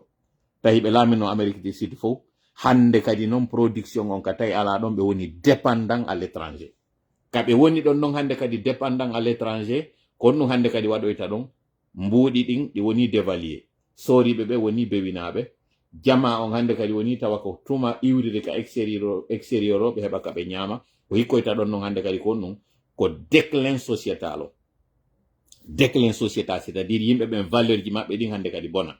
tawnoɗo hankin fof hino anduno mo mari mbuuɗi mo mari façon no wata warrude déclin sociétal on hande kadi noon hekkoya ɗon valeur ji ɗin kala ko anduɗa yimɓe ɓen hankin no innayno hanano waɗugol hande kadi ara ko ɗin ɓe waɗata donc ɗiɗo noon so ndaari ɗiɗi jowi noon CNRD waɗi en ɗi ɓe investisi e nder armée on mbuuɗi ɗin ɓe waɗi ñamande ɓe waɗi dévaluation mbuuɗi ɗin planche à billets on no ɓe fuɗɗirimo gollitirgol donc hande kadi haray ko dévaluation on hikkoyta ɗon si iwi ɗon hande kadi noon o yi dépendance à l'extérieur hande ɗo ko kala ko importation yimɓe ɓe wawa ñamude agriculture meɗen on ka leydi ɗon e wata hande ɗo heɓude ko waweten gollitirte ɗon hay lewru woturu en ala réserve lewru woturu ko ñamen hande ɗo pomme de terre ma maaro ala e leydi ndin déclin sociétal o waɗi royaume uni kañum kadi ko même chose waɗi ha perdi empire ji muɗum ɗin à la différence que nokkeli go ka tawata harayɗa ko kanŋeɗen kamɓe ko o pound sterling maɓɓe on livre sterling maɓɓe on konno ɓe gueɗiɗi ɓe perdi o ɓe perdi inde ka tawayno ɓe heɓayno kanŋe moƴƴa inde ɓe perdi pacifique on c'est à dire pays ji ɗin caraïbe ɓe perdi kañum kadi kala ka ɓe joguino colonie ji moyen orient ɓe perdi ɗiɗo kañum kadi hande kadi livre sterling on tawi hande kadi wawata tenude américain ɓe ɗum hanno risi ɓen kañum kadi ɓe waɗi la même chose kamɓe kadi dépense maɓɓe militaire on ko wiwgol ngol fewndo guerre froide donc hiɓe darde kono ɓe wawirta hewtitade hande kadi états-unis kala ka ɓe waɗi base militaire kamɓe kadi ɓe ara ɓe ɗaɓɓa base militaire takko ɗon ɓe waɗi double voire triple dépense mo états-unis woni e wadde o donc kamɓe kadi ɓe dépense mbuuji maɓɓe ɗi moƴƴa terlen ɗon ko hikkitoy ɗon noon hande kadi ko ɗuma honno stagnation kamɓe économie maɓɓe on kamɓe risi ɓen tawi ɓe nangi développugol tun pinka e arme ji tawi ko ɗum ɓe moƴƴinde ɓe waɗi ɗi gaz je maɓɓe ɗe gile je maɓɓe ɓe dépense moƴƴa e affaire sengo militaire on donc hande kadi ɓen riisiɓe ɓe on ɗo yiide hande ɗo no wadde moƴƴa o blé ko wonɗen gollitirde fewndo on tuma noon ɓe wedditinoy on blé ɗon ɓe accitimo ɓe nangi waɗugol dépense ji militaire ji tun ko ɗum waɗi noon si ɓe ƴoƴƴi e muɗum ɗo riisi kañum ko ɗum ɗo woni corrisude ɓe gollu sengo agriculture on ko tawno ko ɓeya kañum na ɗum waɗno donc stagnation économie maɓɓe on chute monnaie maɓɓe rouble on déclin ɗuma honno empire maɓɓe on hande kadi noon pays ji lesɗe ɗin fof yalti e juuɗe maɓɓe par ce que hande kadi tawi ɓe ala ɗen doole ɗe ɓe marno yimɓe ɓen ka teddiniraynoɓe ton implosion on waɗi à partir de l'interne ɗiɗo fof mi résumant en fewndo ka live on ɗo tawa taw heeɓi 1 heure de temps mi résumant en ɗiɗo fof hollugol on ɗiɗo nayi noon CNRD waɗiɗi ko jawab on hande kadi heddi déclin on ɓe waɗiɗo o yiɗo déjà déclin sociétal on hande kan noon ko on ɗum hikkoyta ɗon on ko chute on noon hande kadi 6 et 7 ko ɗi waɗoyta ɗon ko tumata ɓe wawata hande kadi suivre de rythme on par ce que ko en 7 étapes empire kala naissance apogée et déclin makkon ko an ko 3 ɗiɗo kono ko e nder 7 étapes ɗiɗo ɗi waɗata étape hikkoyowo ɗo on noon ko tumata ñamande ñawlande nden a wawatande yoɓude donc ko ɗuma ko ɓeynata kon hande kadi bankruptcy waɗata kono ɓeynta ɗum fayit ko fayit état on hande kadi o déclare fayit ko ɗon espagnol ɓe arno ɓe waɗi fayit à plusieurs fois pendant 20 ans hiɓe waɗude yana immito ɓe yana ɓe ñawlo pendant 20 ans si ɓe yanoy fof union soviétique pendant 900 jours hiɓe dartade hiɓe haɓɓiti ɓe waway ɗi ɗabbude pays ji ɗin ton e nder hitande wotere terlen 10 pays yalti juuɗe maɓɓe kamɓe risiɓe e nder ko ɓe woni ɗabbude ɗon par ce que ko leydi wonnondi fermandi Angleterre ko e nder Angleterre kanko e nder 900 jours Angleterre waɗi o yanande ɗo Espagne pendant 20 ans hiɓe waɗude o yana immitoɗo ndaare ɗo noon Angleterre kamɓe doole maɓɓe ɗo il a suffi de 900 jours ko ɓe waɗi pendant plus de 100 ans yo ɗum ɗo wawɓe yanirde ko riisi wawi résistude ɓe résistuno pendant plusieurs années plus de 20 ans hiɓe gerde fiwota Union soviétique o yanu si ɓe wawi immitoyade seeɗa kono o yiɓe perduno Union soviétique o lutti hande kadi riisi kaɓe ɗo wawali daɗude ɗon onon ɗo yiyani CNRD yo waw daɗude CNRD wata daɗude kono ko a condition wawon famude ka sengo mbuuɗi ɓay tum ɓe waɗi on ella ɗon ɓe dépensi ɓuri ko ɓe wawata kon ɓe sutanike dongal ngal ɓe wawata tenude ɓeɗo soriɓe ɗi grade ji ɗi yuɗon ɓe waɗi ɗo fof ko grade ji accompagne ɗi kañum kadi e avantage ji ɗiɗo avantage ji fof CNRD ko ma waɗa ɗi si waɗali ɗi kamɓe wonɓe ɓen ton kohoje ɗen hiɓe andi si ɓe waɗali ɗum ɗo sori ɓen immantoɓe joni noon hiɓe haɓɓiti ko ɓen ɗon ɓe weltinta na enen koye men non mbuɗɗi woni e iwde koko yiɗon ɗo fof ɓe waɗingi propagande maɓɓe hoore simandu ko équivalent konko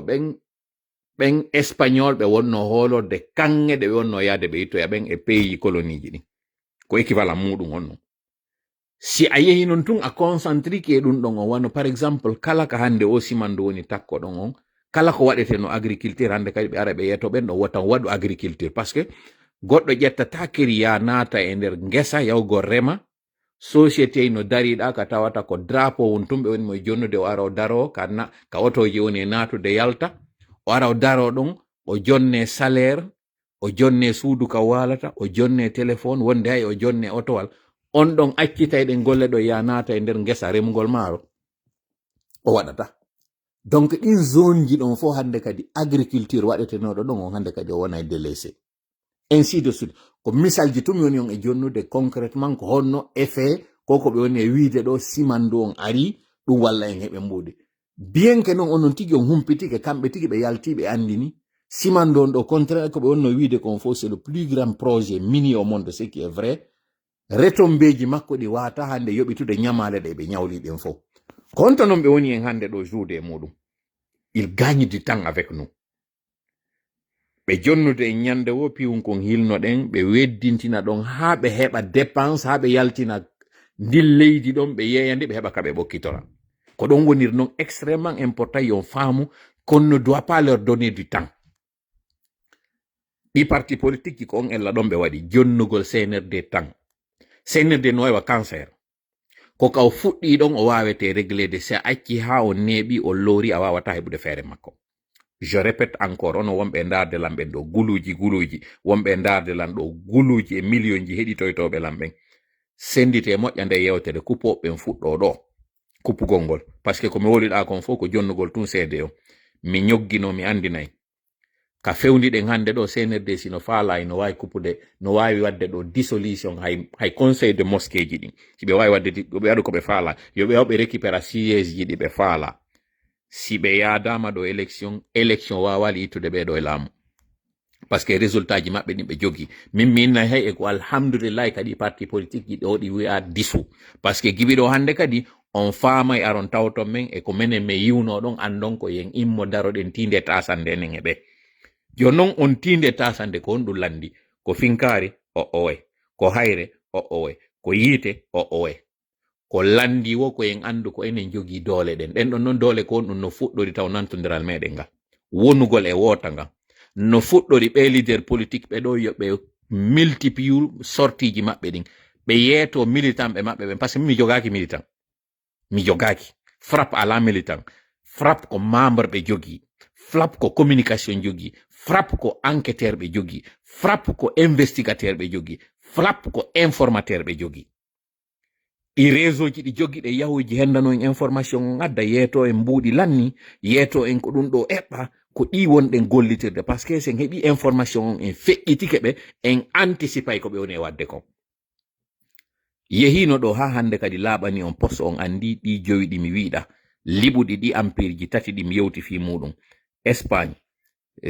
Angleterre e Russie ko daaluji ɗin joyi. Daali arano on ko dépense excessive on ka côté militaire. E mi andini kon ɗum waɗini ɗum ɗon on wondema c'est une mauvaise idée, parce que militaire a jonniralɓe hande fiya ronkuɓe jonnude janggo. Nange saba tawata ko manan kon tun wonɗa e nadude sa awi a fuɗɗi ka soñude hande kadi lanni. Ko ɓe jonnata ko tawata konko jonnuɗaɓe ɗon ko pecciterel ko yoɓoytaɓe kon gibi ka nadoyɗaɓe ka soriyagal ɗon. Ɓe jonniraka no on équipement fiyo ɗum ɗo wonu ko wonata hiwaɓe fiyo yanoygol ngol, parce que ñande tawi ɓe ala ko ɓe woni ñamude ko wo ko kamɓe tigi yiltoto fewtoya on adduɗoɓe ɗon. Yahata e nokku, nokkata e nokku, ɗum gasata e nokku, ko mawɗo wowli ɗum. Ɗimmel muɗum on ka tawi ɗon non ɓeɗo ko maɓe ñaama hande kadi ko yewgol ngol ñawlo yo mbuuɗi ka ɓeɗo ñaama. Deuxième daali on dette on, si tawiɗa wiye ko dépense on, dépense excessive, ko dette lourde on kañum kadi hikkoyta ɗon. Ñamale tedduɗe ɗen, si ɗeɗo non ñamale waɗama mbuuɗi ɗin on tigi heɓiɗi tawi non ɗiɗo kadi yoɓata wata yiltitade tawa mo ñawliɗa on, ko dévaluation on non waɗata. On non dévaluation kon ɗum waɗata mo ko sababu ko tawata kon ɓe gollitiri planche à billets on. Si ɓe heɓi par exemple mbuuɗi ɗin ko 10 milliards ɓe hanono gollitirgol, ɓe multiplia ɗin 10 milliards ji ɓe waɗaɗi par exemple 15 milliards, donc 5 milliards ɓeydade on ɗon. Communauté internationale wonɓe gérude fi affaire mbuuɗi on anda ɓe ɓeyditi mbuuɗi ɗin ɓuri ko ɓe mari capacité kon, donc mbuuɗi ɗin dévalué o. Hande ɗo on fof o yi dévaluation franc guinéen on ko on to ɗi fewndi ko foron guinéen jogi ɗen. Daali tammo daali nayaɓo on non hande kadi ka tawi ɗon ɓe ñawlike e ko ɓe ñawli ko yonali ɓe gollitiri mbuuɗi ɗin, production on non hande kadi daro. Donc dérèglement de la production daali tammo on dérèglement de production ɗon si waɗi tawa hande kadi ko woni wo ko addete importé.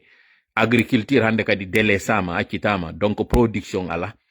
o yiiɗo déjà ɓe ari ɓe lanci makitiji yimɓe ɓen fo ɓeɗo fo hande kadi na producteur ɓeɗo fo ala heɓude kam mbuuɗi heɓo ɓeɗo noon ɓay hande kadi woni dérèglement de la production kon ɗum hekkoyta ɗon on ko déclin sociétal o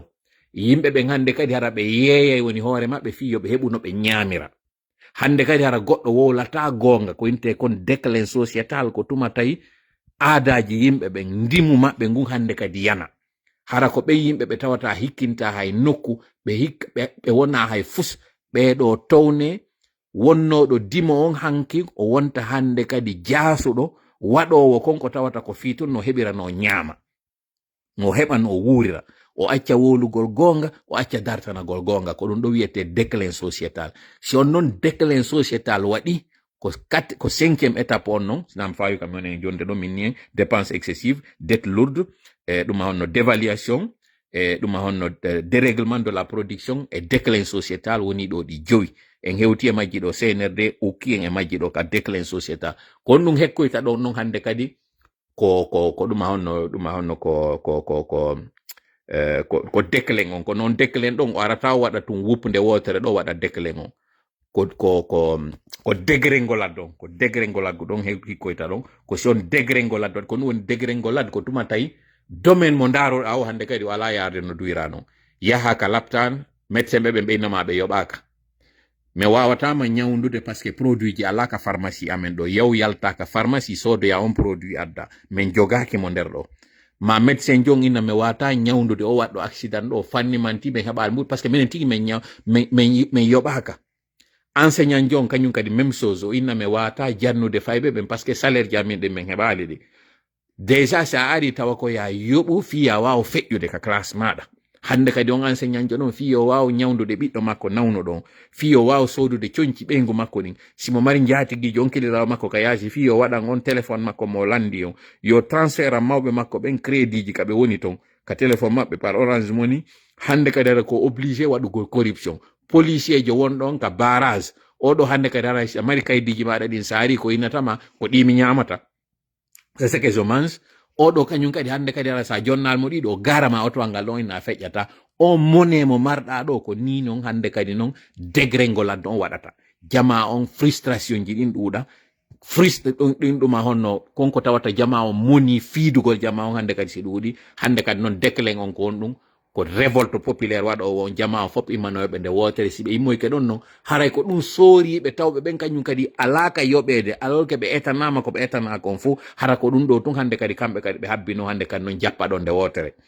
finkari moɗon felloyta neɗɗo moɗon waretake ko ni ɓe woni e ɗeɗɗirde société ji ɗi anduɗon ɗin fo hande ɗo so yi hande ɗo ɓe ɗeɗɗude Russie ko ɗum ɗo ɓe huuli si ɓe ɗeɗɗude ɗo hande Chine ko ɗum ɗo ɓe huuli si ɓe ɗeɗɗino ɗuma honno Iran ko ɗi ɗo ɓe huuli si ɓe ɗeɗɗino Liban ha ɓe wawi ɓe waɗugo ko ni ɓe waɗiri ko ɗiɗo ɓe waɗata ndaare tun Liban si ƴettani on exemple Liban on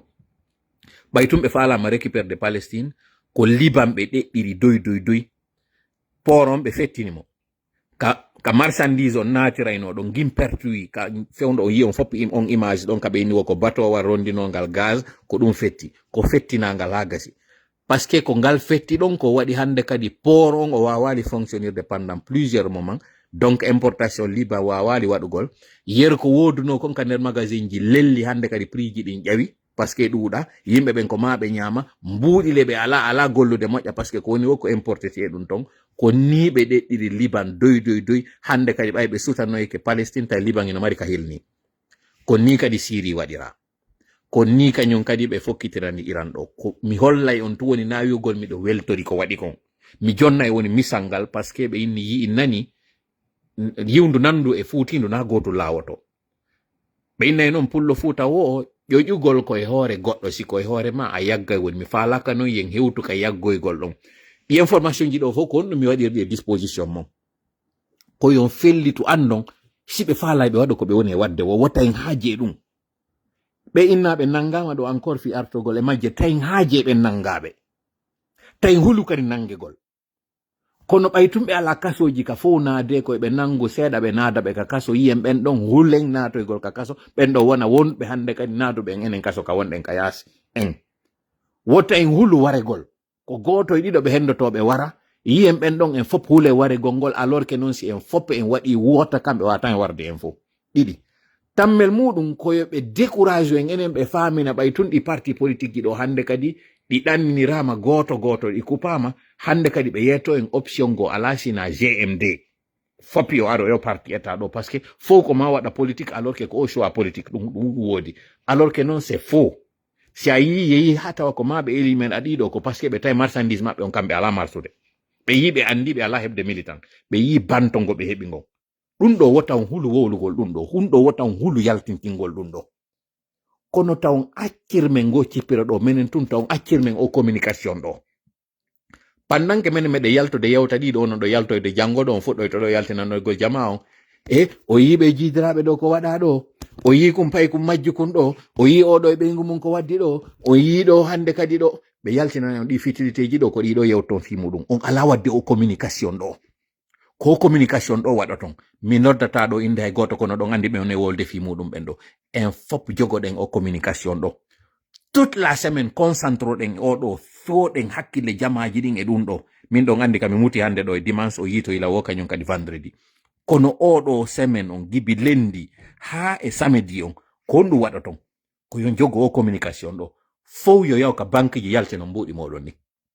fow yo prépare eɓɓana crise o wonɗo e arde ɗon wota on accu jonnon ɓe tan ha ɓe hewto e on mois de mai kaɓe faala waɗoyde kaɓe faala waɗe ɗon ko wota on accu ha hewtoya ɗon sen jonniɓe tan tun ha ɓe hewtoyi ɗon ande kadi hara mbuɗi ari mi yetika on sen jotti misal ngal 20 milliards woduno ɗin CNRD ñaami 10 milliards on 10 milliards ɗon ko 10 milliards heddi en circulation ɓe hendike ɓe kaggi 5 milliards fi élection maɓɓe on no ɓe waɗiroyamo communal et communautaire on en circulation ko 5 milliards ɗiɗo noon 5 milliards ji ko ɗi ɓe fondi ɓe ɓonday ko ɗiɗo gollirten e fof ka wonno noon 20 milliards ko 5 milliards woni circulation finoyi on are ɗon yo pompi on daro hande kadi ara o fonctionnata gere on 5 milliards ɗo yaho retire mo taw amu few si ɓe faala ɓe innayi 100 000 yahe retire on 100 000 ɗon wota on waɗa objectif ɗiɗi ma tati yahe retire on e 7 année wota goto e mon yawgol juuloya je répète encore en naati sappo sakkitoroje ɗo yo Allah hollu en lannugol suuma e on hewre jam wota goto waɗu programme mum immagol yaha yaltoya leydi ndi yaha juuloya wota goto onon e convoi ji moɗon immagol ɗo mon yalta ya waɗon accident ji taw yawon wiyoyin ɗo yaade juuloygol fouta e ngal ɗo réduisez vos dépenses au strict minimum fermez robinet on encore une fois je répète ɗi haajuji mon sere jamaji mon dépense ko wonɗon e waɗude ɗuyte aduna on sattay goy o yi bombardement ji waɗɗi ɗin hankin o yi kiviji Iran ɗi ɓe yehi ɓe lancoy ɗin o yi Iran kañum kan no continue no wadde ko woni e tappude kon wallahi billahi tallahi carburant mankay billadi nafsi biyadihi carburant mankay carburant déjà manki si tawi noon an han joni hiɗa jooɗiɗa fijude a anda ɗum ɗo a yaali hiɗa faminana CNRD no hukkuma e biniri waɗuma e nder carcérie otowal ƴetti bason haɓɓino sekkiture haɓɓirno noon guinéen ɓe rena koni kon ka yaasi ɓe famina ni on ɗon tout va bien miɗo arde ɗo mi yeto on haɓɓe hoore billahi rien ne va hakkundan e Allah mo mi hotan taw rien ne va et ça va être encore pire na hulɓingol ɗo mi woni o yetade ko réalité o mi woni o yaltude wolno par ce que kamɓe ɓe suuɗa yo réalité o ko tuma tawi ha tawa on naati nder ton ala ka wawa on yaltirde hande kadi noon hara vous êtes devers les faits ala ka wawa on wadde nanane lang nanane men fi Allah hoti annabijo feƴƴine o message ɗo jogoɗen o communication ɗo anden nous les avons étranglés en ɗeɗɗiɓe ka ɗeɗɗuɗen ɓe ɗo noon ko sendi en e maɓɓe kamɓe ɓe mari yoɓeteɓe salaire en ala yoɓeteɓe salaire kamɓe ɓe mari bilan en ala enen bilan ko enen wona e gerdede mi ala ɗo hande hunde ka bonata min omon ɗo yiide ɗo mi ala fuska bonata ɗo ni hande an kan noon ko ya waɗu ka hoorema ala fuska bonata jogoɗa wonkiki waɗaki ka peɗalum maɗa ɗo yaltange CNRD gerdon kono non gerdirton ko hakkil gelditirten heɓe nane jaw on ko yawitiɗon ɗo mi holli on misal ngal na ko inventa koko mi woli ɗo ko fop yaye vérifie livre ji histoire ji ɗi fop ɗi yaltinayi on koko mi wolani on ɗo fop dans un détail plus fin États-Unis hande ɗo ko ngol lawol kañum kadi ɓe woni rewde kamɓe kadi e nder ɗin set ji ɗon ɓe waɗi déjà jowiji ɗin so yi hande ɗo ɓe ni ɓe yiltitade ɓe waɗa production armement maɓɓe on hande ɗo États-Unis kañum kadi base militaire ji ɓe jogi ɗin e nder monde on c'est énorme o yiɗo kañum kadi BRICS on créé monnaie go tawo ko wonowo contre dollar on kamɓe kay ko ngol lawol ɗon ɓe suti ɓe rena non Trump waɗayɓe ɗo osa bien ha o nadoyaɓe ka nder gayka si ɓe wattanalila yimɓe noon fuɗɗi ke immade go yetoɓe inna ngol lawol ngo wonɗo yaade ɗo on sonja e woni par ce que ɗi dépense ji ɗi on ɗo wadde ɗo en tenata hande ɗo États-Unis no ñawli ɓuri hoore leyɓi mum hoore ko moni e wolde ɗo ko na feffinagol mi woni e wolde na mbeleɗe kadi mi woni on e woldirande ɗum ɗo nane jaɓon moƴƴa faamon jogue o communication ɗo tous les communicants fi Allah hoti annabijo on non communicant ɓe partiji ɗin wota on wowlu fi ɗiɗi fi tati yeggite kala ko wiyete communication pakpatoya kala ko wiyete communication poten yeggite ɗiɗo fof cuuɗi hande no sumude taw wowlu fi mum few juuɗe no ottede taw wowlu fi mum few yimɓe no mayde to wowlu fi mum few yeggite concentre ɗen e fof communication on goto CNRD ɗeɗɗike CNRD darike ɓe ƴettude yimɓe ɓe nanga wotta e wowlu fi mum hande kadi ɗo hayɓe kidnapi hom ɗum tigide hara on nano ɗo hande mi kidnapama min mi ƴetta exemple en wota wowlu fi mum few continue litto si on nani hande ɗo mi maayi taw wowlu fiyan ton wowlu fiyan fes ton partage photo ji am few continue litto so nani ɗo hande Allah jisellu hawrama e mum taw waɗu ulwa taw qala continue litto parce que min ko mi élément o lutte alaji sellu ko élément o lutte Alpha Condé ko élément o lutte foni ke menge Billoba Habib Marwan foni ke o yahonno kunduno kala ɓe anduɗon ɓe name it jonne ɗo inde maɓɓe kala ɓe faala ɗon nous ne cinquième pion dans cette lutte nous sommes rien e nder o lutte ɗo comparé à vous onon majorité o jogite nden finde ɗon he na mbile yagal wonɗe wadde ɗo ce n'est pas magique koko waɗi tarika on holli waɗi tike wonɓe yaade gaño hare ɗen fap ko ɓe yahoɓe yara e hoore muɗum waɗa yarlo few no yaade waɗoya ɗuma ɗo andi konno ɓe woni noddude drone ji kañum iranien ɓe ɓen ɗo ko shahid ko noon ɗi wiyete ɗon andi konno ɓe wirɗi shahid ko parce que kamɓe ɓe waɗi ka hoore maɓɓe ko goɗɗo nun wanowo ƴawowo ɗiɗo yaha waɗa hoore mo wona shahid ko noon ɓe woni wadde on nani bruit majji on siɗi fuɗɗiki wirude on nani konno ɗi wirirta hiɓe waɗani ɗi hito andintinowo fewndo gere arano on nun konno avion jene konno waɗa buf manno to tappa to ɗi warrata ɗum non ɗum ɗon hay ɗum ko reproduisa ɗum koko waɗa fii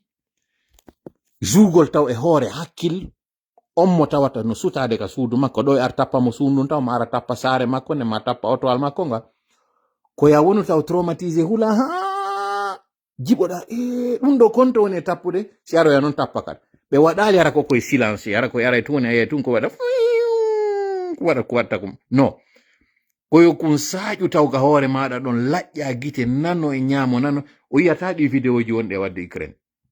so yiɗi ɗo yo tappu taw ɓe anday ɓe yetta ɓe ɓeyna bon mi tappay nokkel kaari hara ɓe andi few kono hande kadi sa naningi waɗa hito e ngi saƴa kun arde kun wirude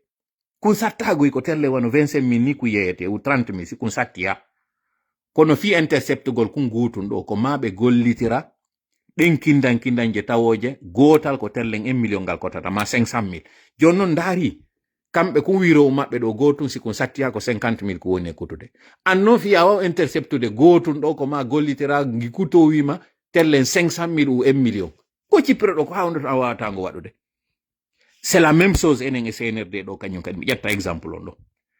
kamɓe fiyo ɓe wawa dartade goto e amen ɗo ni par exemple ɓe wawa hendade lan ɗo ni min ɓe ɗannina ma ɓe ɗannina Tijjal ma ɓe ɗannina Benito ma ɓe ɗannina ɗo o yahonno comment j'appelle ça o yahonno Damaro ko ma ɓe dépensa cuuɗi tati ɓe ƴetta ɓe suyna yimɓe tato cuuɗi ɓe dépensa otoje tati ɓe dépensa yimɓe nayo ɓe nanga ma ɓe wara goto fiyo ɓe inno ɓe hulɓinay goto e amen ɗo ndaare des différence on entre amen menen konko ɓe waɗi ɗon kon fop non yontere nde fof isi fi mi arɗo mi huɓɓina caméra on an kon ɗo mi waɗa 1 heure 2 heures de temps mi yewta on ɗo mi bonnitay kala konko ɓe waɗi ɗon kon fop hande kadi ara mi jiiɓiɓe ara kadi ko ma ɓe fuɗɗito kañum kadi golle maɓɓe ɗen abba o yi ko mbawno mi woni e waɗirde mo non combien de fois nous on n'a rien à perdre on n'a rien à nous foutre absolument rien moi je n'ai rien à me foutre mi fala kadi yo jogo on mentalité ɗon andon ko kamɓe woni e perdude o combat mo mi wonade ɗo ko billahi yomin continue ɗo o yey ko mboya min adoto lawde min mi laata mi ha jaga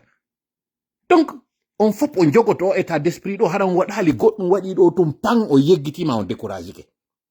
koye taw ɓe ara ɓe waɗa pan ara an kadi waɗa pom pan tokkon non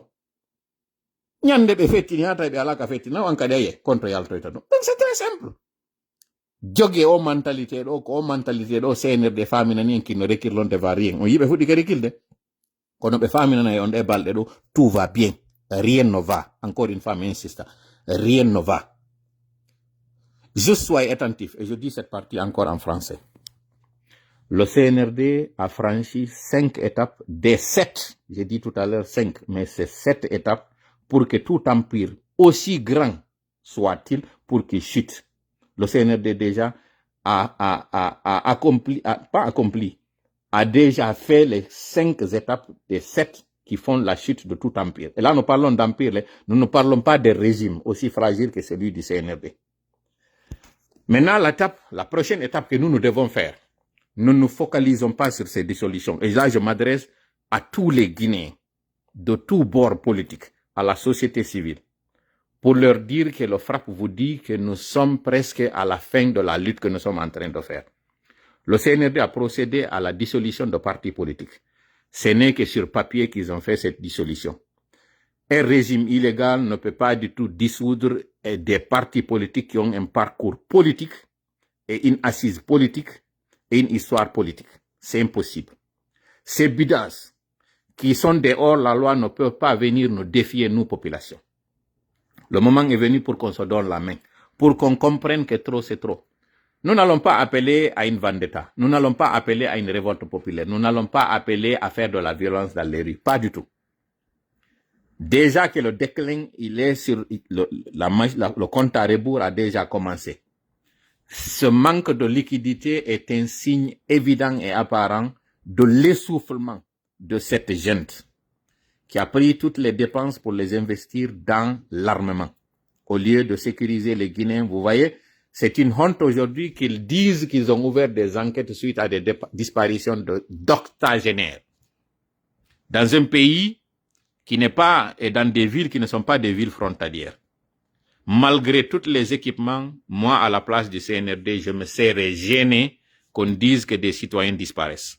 Comme si nous étions dans le désert du Nevada où on estime qu'il y a des ovnis qui viennent faire disparaître des gens. Comme si nous étions en Alaska où on dit que chaque jour il y a une disparition. Parce que certainement, la personne qui était en train de faire une randonnée a croisé le chemin avec un grizzly et puis que ce grizzly l'a dévoré. Ou bien que la personne est morte entre deux montagnes par le froid. Ou bien que la personne est entrée dans un cours d'eau et puis que, voilà, il y a eu son canoë à chavirer. Nous ne sommes ni en Alaska, nous ne sommes ni au Nevada, encore moins au Kalahari. Nous sommes dans un pays qui s'appelle République de Guinée, qui est un pays côtier. Mais on nous dit qu'il y a des disparitions. On sait très bien que ce ne sont pas des disparitions, ce sont des kidnappings. Mais puisque le CNRD a décidé d'utiliser ce moyen pour nous intimider, nous, populations, nous allons être plus intelligents. Nous allons agir avec intelligence, mais aussi avec stratégie. C'est quoi cette stratégie? Un État, lorsqu'il agit avec violence, c'est la preuve de son essoufflement et de sa faiblesse.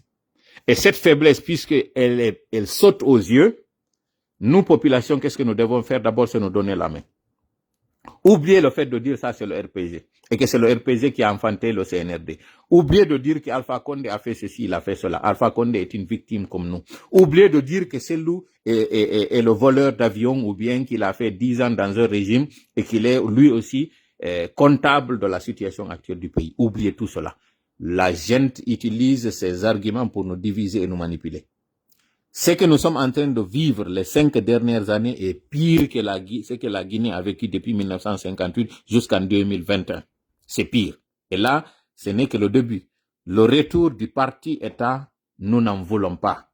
Après avoir obtenu le multipartisme avec un régime militaire, avec un ancien militaire qui est Lansana Conté, nous n'allons pas du tout permettre à ce que cette gente nous ramène à la maternelle. C'est même pas à la maternelle. Cela est inacceptable de nos jours qu'il y ait un parti-État. C'est inacceptable que ces gens, après avoir obtenu la liberté de l'expression avec l'ouverture des médias, qu'aujourd'hui le CNRD nous ramène à un média d'État. C'est inacceptable. Nous n'allons pas l'accepter. Des gens ne se sont pas sacrifiés en 2007 pour qu'on obtienne ces acquis et qu'en 2026, que quelqu'un vienne nous faire perdre cela. C'est inacceptable. Nous ne pouvons pas du tout le permettre. Et comme je l'ai dit encore une fois, ne faites aucune violence. Vous avez de l'argent dans les banques, allez retirer massivement tout ce que vous avez comme épargne dans les banques.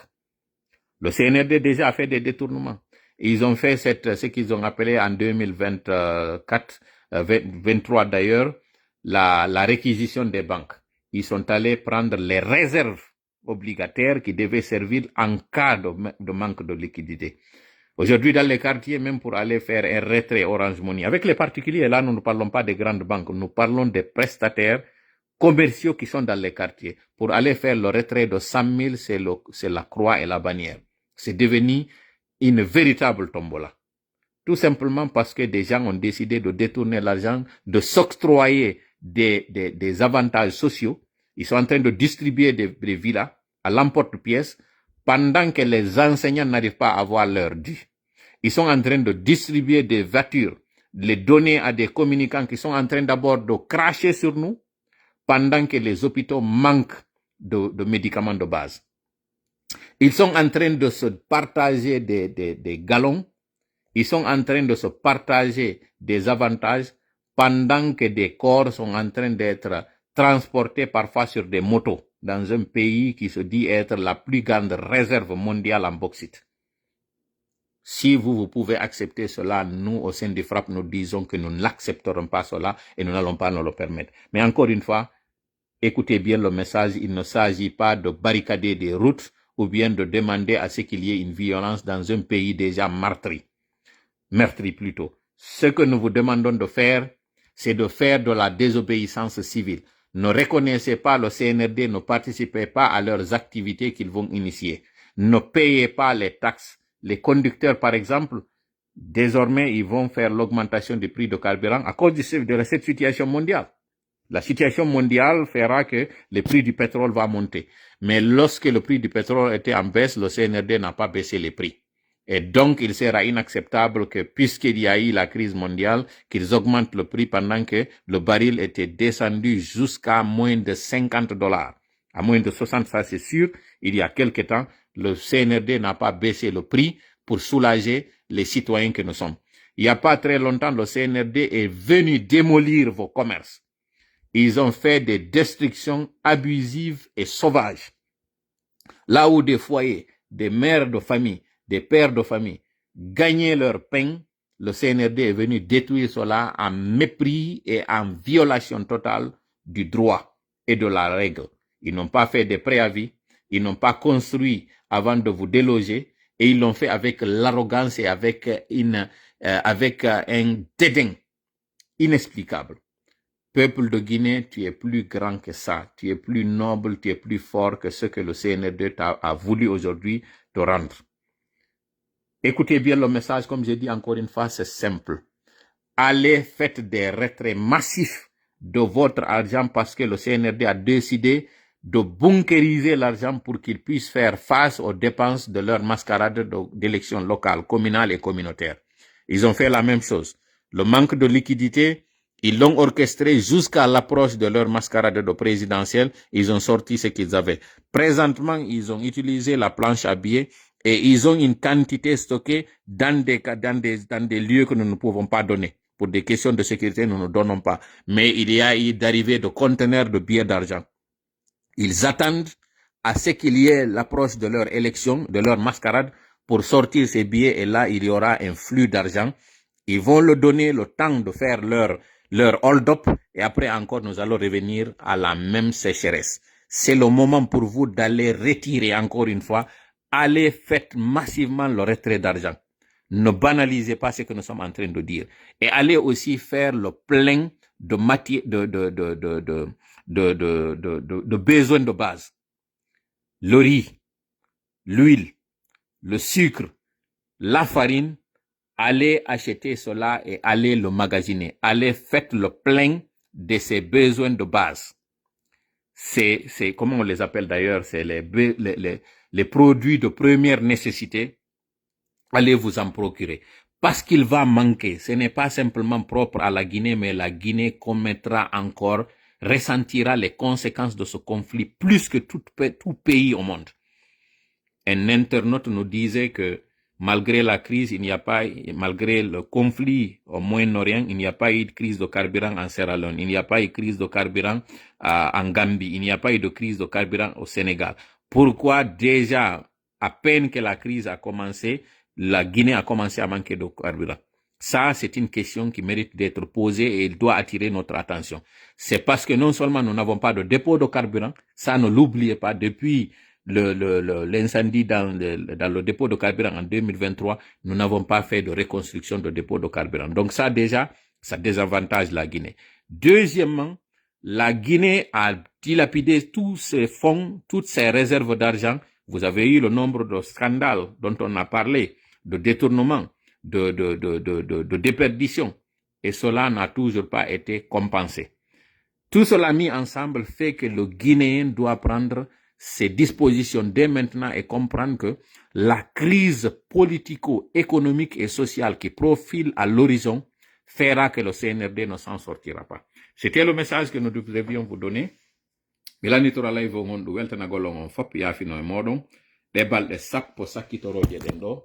ande ko yen wakkilo moƴƴatoragol Allah e majje ko du'aji meɗen ɗi woni e jaabade ɗo onon hiɗo yawiti mimi yawitaki pandanke live on heɓi ɗo 1h36 minutes ko du'aji meɗen ɗi woni e jaabade ɗo mi andina en sappo sakkitoroje ɗen ɗo laylatul qadri on hino e nder majje wakkilo ɗen immoɗen ɗo tuma heɓuɗen feere wo onon so yeggiti ko wiwnoɗen kon alkamsa on no weetude juma ɗuma honno horgol déjà eɗen e nder muɗum kono alkamsa on no wedde juma waɗugol astaghfirullah on ka binde subaka huuɗa CNRD ɗe balɗe sappo sakkitoroje ɗo fof tuma immiɗo waɗɗon qiyamul layli o fewte Allah towno juuɗe ɗon toroɗon mo toroɗen mo en fof wi'en yo Allah sendu en e ɓeeɗo o danda en bone maɓɓe kanko nangunoɗo on Firawna e Hamana e ko neli muɗum o waɗen on tuwa ɗon kanko Allah halkunoɗo on numurudu no halkirnomo non yo halku ɓeeɗo kañum kay ɓe fopta on amu ɗum ɗon few ɗum ɗon mi ƴetti responsabilité on yettagol en yo waɗu ɗum ɗo takkagol ala e ɗum ɗo fuu arɗo nangi jiidiraɓe ɓe duuɓi 84 e suumaye ɓe inali de awa sabu suumaye on yomi accu o hay seytane e suumaye no dumba fiyo accu ɓe accirali ɗum ko suumayeje jelluɓeygo Habib Marwan waɗi ɗo o yaali mawdi makko gibi kaɓe nangunomo décembre feƴƴunoɗo suumaye ɗimmo on ni ɓeygo Habib Marwan firtinoke ɓiɗɗo ɗo jibinama ɗo fembama ɗo ɓe darali mo mi ala yodde min filutu ɓengu ko ganin ka waɗi ɗo Babila duuɓi 75 babil makko jogi ɓe darali ɓeɗo ɗuma Eli Kamano ɓiɓɓe makko ɓen koye payi koye taw koye foyno yaade l'école janga ɓe ari ɓe yetti ɓeɗo ɓe naɓiɓe ɓeɗo fus waɗa fus ɗumannaki oɗum min niri na fankankol ɓe ngol waɗata hettaɓe faalalaɓe mi sikki do ɓeygo Habib Marwan immaki yenni CNRD gibi Habib Marwan naɓa ɓeygu fonike menge e Billo Ba mi yi ɓeygu Billo Ba neɓano yalteɗo kono ko wolɗon ko fof o wola e fuska boni oya tigi Mamadou Silla tigi immike wallitike ɓeɗo koto makko kanko fonike menge ɗum waɗali ɓeɗo hetti ɓe yalti ɗum waɗali ɗum sansi gibi Babila deƴƴi ɗo ɗum waɗali Babila hetti au contraire CNRD no jogi ka jogi ɗon enen kadi jogiɗen ka jogiɗen ɗon donc wata goto appiti yetike on hande ɗo so nani goɗɗo waɗi lamme to waɗana hay photo fimo to waɗo fesme concernant jokke hajuji moɗon few si tawi no mi yetike on min tigi hoore an so nani sifa ɗiɗo continue li ton ko mbara hande kaɗɗo haaje to ɗon fimo en wonay marɓe ɓernde moray sattuɓe fii ɓuri CNRD si ɓe holli en sattere fii koyen holluɓe mama soro on sattere fii maɓɓe on na de baba muɗum koyen holluɓe mama soro muɗum on tuma non e yiya e konto yaltoyta hiɓe mari goye pinka mi yeeti kon hiɓe joggi pinkaje hiɓe mari doole mi salaki ɗum ɗon ɓe joggi kono hiɓe mari doole ɓuri ɓe ɗen mari ɓernde ɓuri ɓe ɗen mari pinka ɓuri ɓe taw yeggiti komi yuno on kon ñande fuɗɗode nden kudeta maɓɓe wawno resisude wonde ɓe arnoɓe tawi en enen civil ɓe ɓen yaltuɗen kelluɗen ko nden ñande inna kudeta maɓɓe woni acte awa kono fuɗɗorno noon ko noon kadi lannirta no tawirno noon ko enen ɓe ari ɓe ɓaari fiyo ɓe wawa heɓde doolak ko enen kañum kadi ɓaarorte fiyo ɓe wawa yanude ɗum ɗon noon ko onon population on haray waɗata ɗum mi lanitora yewtere nden ɗo honɗum waɗangol en haray kun ɗo kun tawata haray simi heɗiti kun tultan ɓernde anden haray deƴƴa e moƴƴa ko gimol tigi tigi c'est vrai kono mi ɗo yiɗi nanugol ngol haray koye ɗum ɗo wonɗen e wiide salamu aleykum rahmatullahi wabarakatu doole jabanembe onani de hunde kala ko hakkil wona doole mi waɗi haali ko gimuni tun ko ñalol maggo ni ko ñalol ma Sumaye ɗo andi o ɗo jonɗa heɗitade musique Sumaye mi yetike on Sumaye yan on e ko wona Sumaye on kon ko sendi koko woni ko Laylatul Qadri on e ko tawata kon horugol ngol jokkidira donc jentiteɗo Balde Sadio ngol gallol moƴƴol ngol woni wadde ɗo min ko message on mi faala yon jentito e artugol e ɗin cosaniji men anditen ko hombo woni o pullo ɗo mo tawata num fewdo makko ɗo nane moƴƴa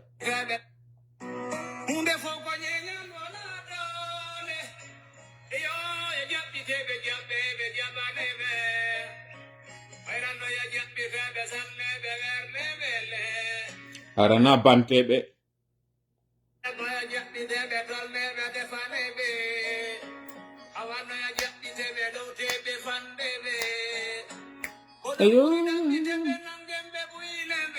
awa ɗon ko senerde nangenɓe ɗaɓɓitenɓe buyinenɓe bantoɗenɓe on ɗum ɗon ko senerde wona waɗede ɗon miɗo wowlide ɗo sama kala kono nayi sama kala mi woni goye ɗo ni koye soobe mi woni o live an ɗo jentite moƴƴangol gallol ko ne wode hunde kala ko ñeñal wona doole jaɓɓeɓe sanneɓe jaɓaneɓe hino ɓuri ɗaɓɓiteɓe banteɓe piyeɓe jentite moƴƴa dey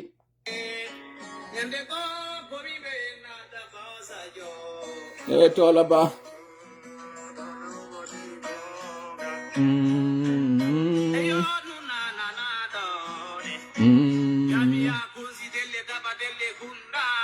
awa mi hiwroɗo ɓe kunsitel dabadelle kundara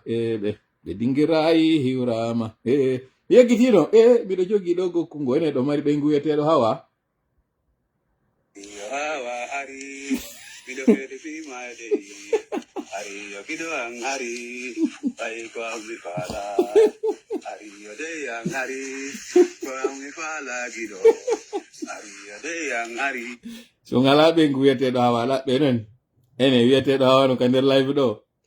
min dom ɗo mari wiyeteɗo hawa ɓe ngan ɗimmon ko hawa inete ara noon ko Ramtula wiyete ɗimmon ko hawa jentite de ko ɗo woni ko petoy koy ko ɗo woni ka petoy koy ari bay ko ammi fala ari mi bambe non wat la Colombe jallo ɗo moƴƴa de si a ala hawajo ara e ɗaɓɓu jentite de non mi bambe de yang ari bay ko ammi fala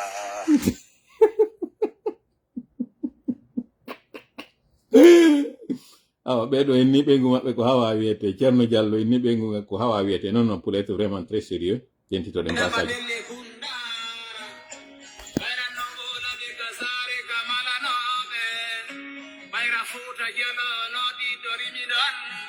jentitede Fouta Diallo no didori miɗo andi Ba Sadio Allah hinnomo yaafo kono hadi ko wawnoɗo waɗugol gallol ara nasifa communauté ɗo miɗo yimude ma artiste ɓe hande meɗen ko ne yimude kon. Salamu aleykum wa rahmatullahi wa barakatuh. Ciao.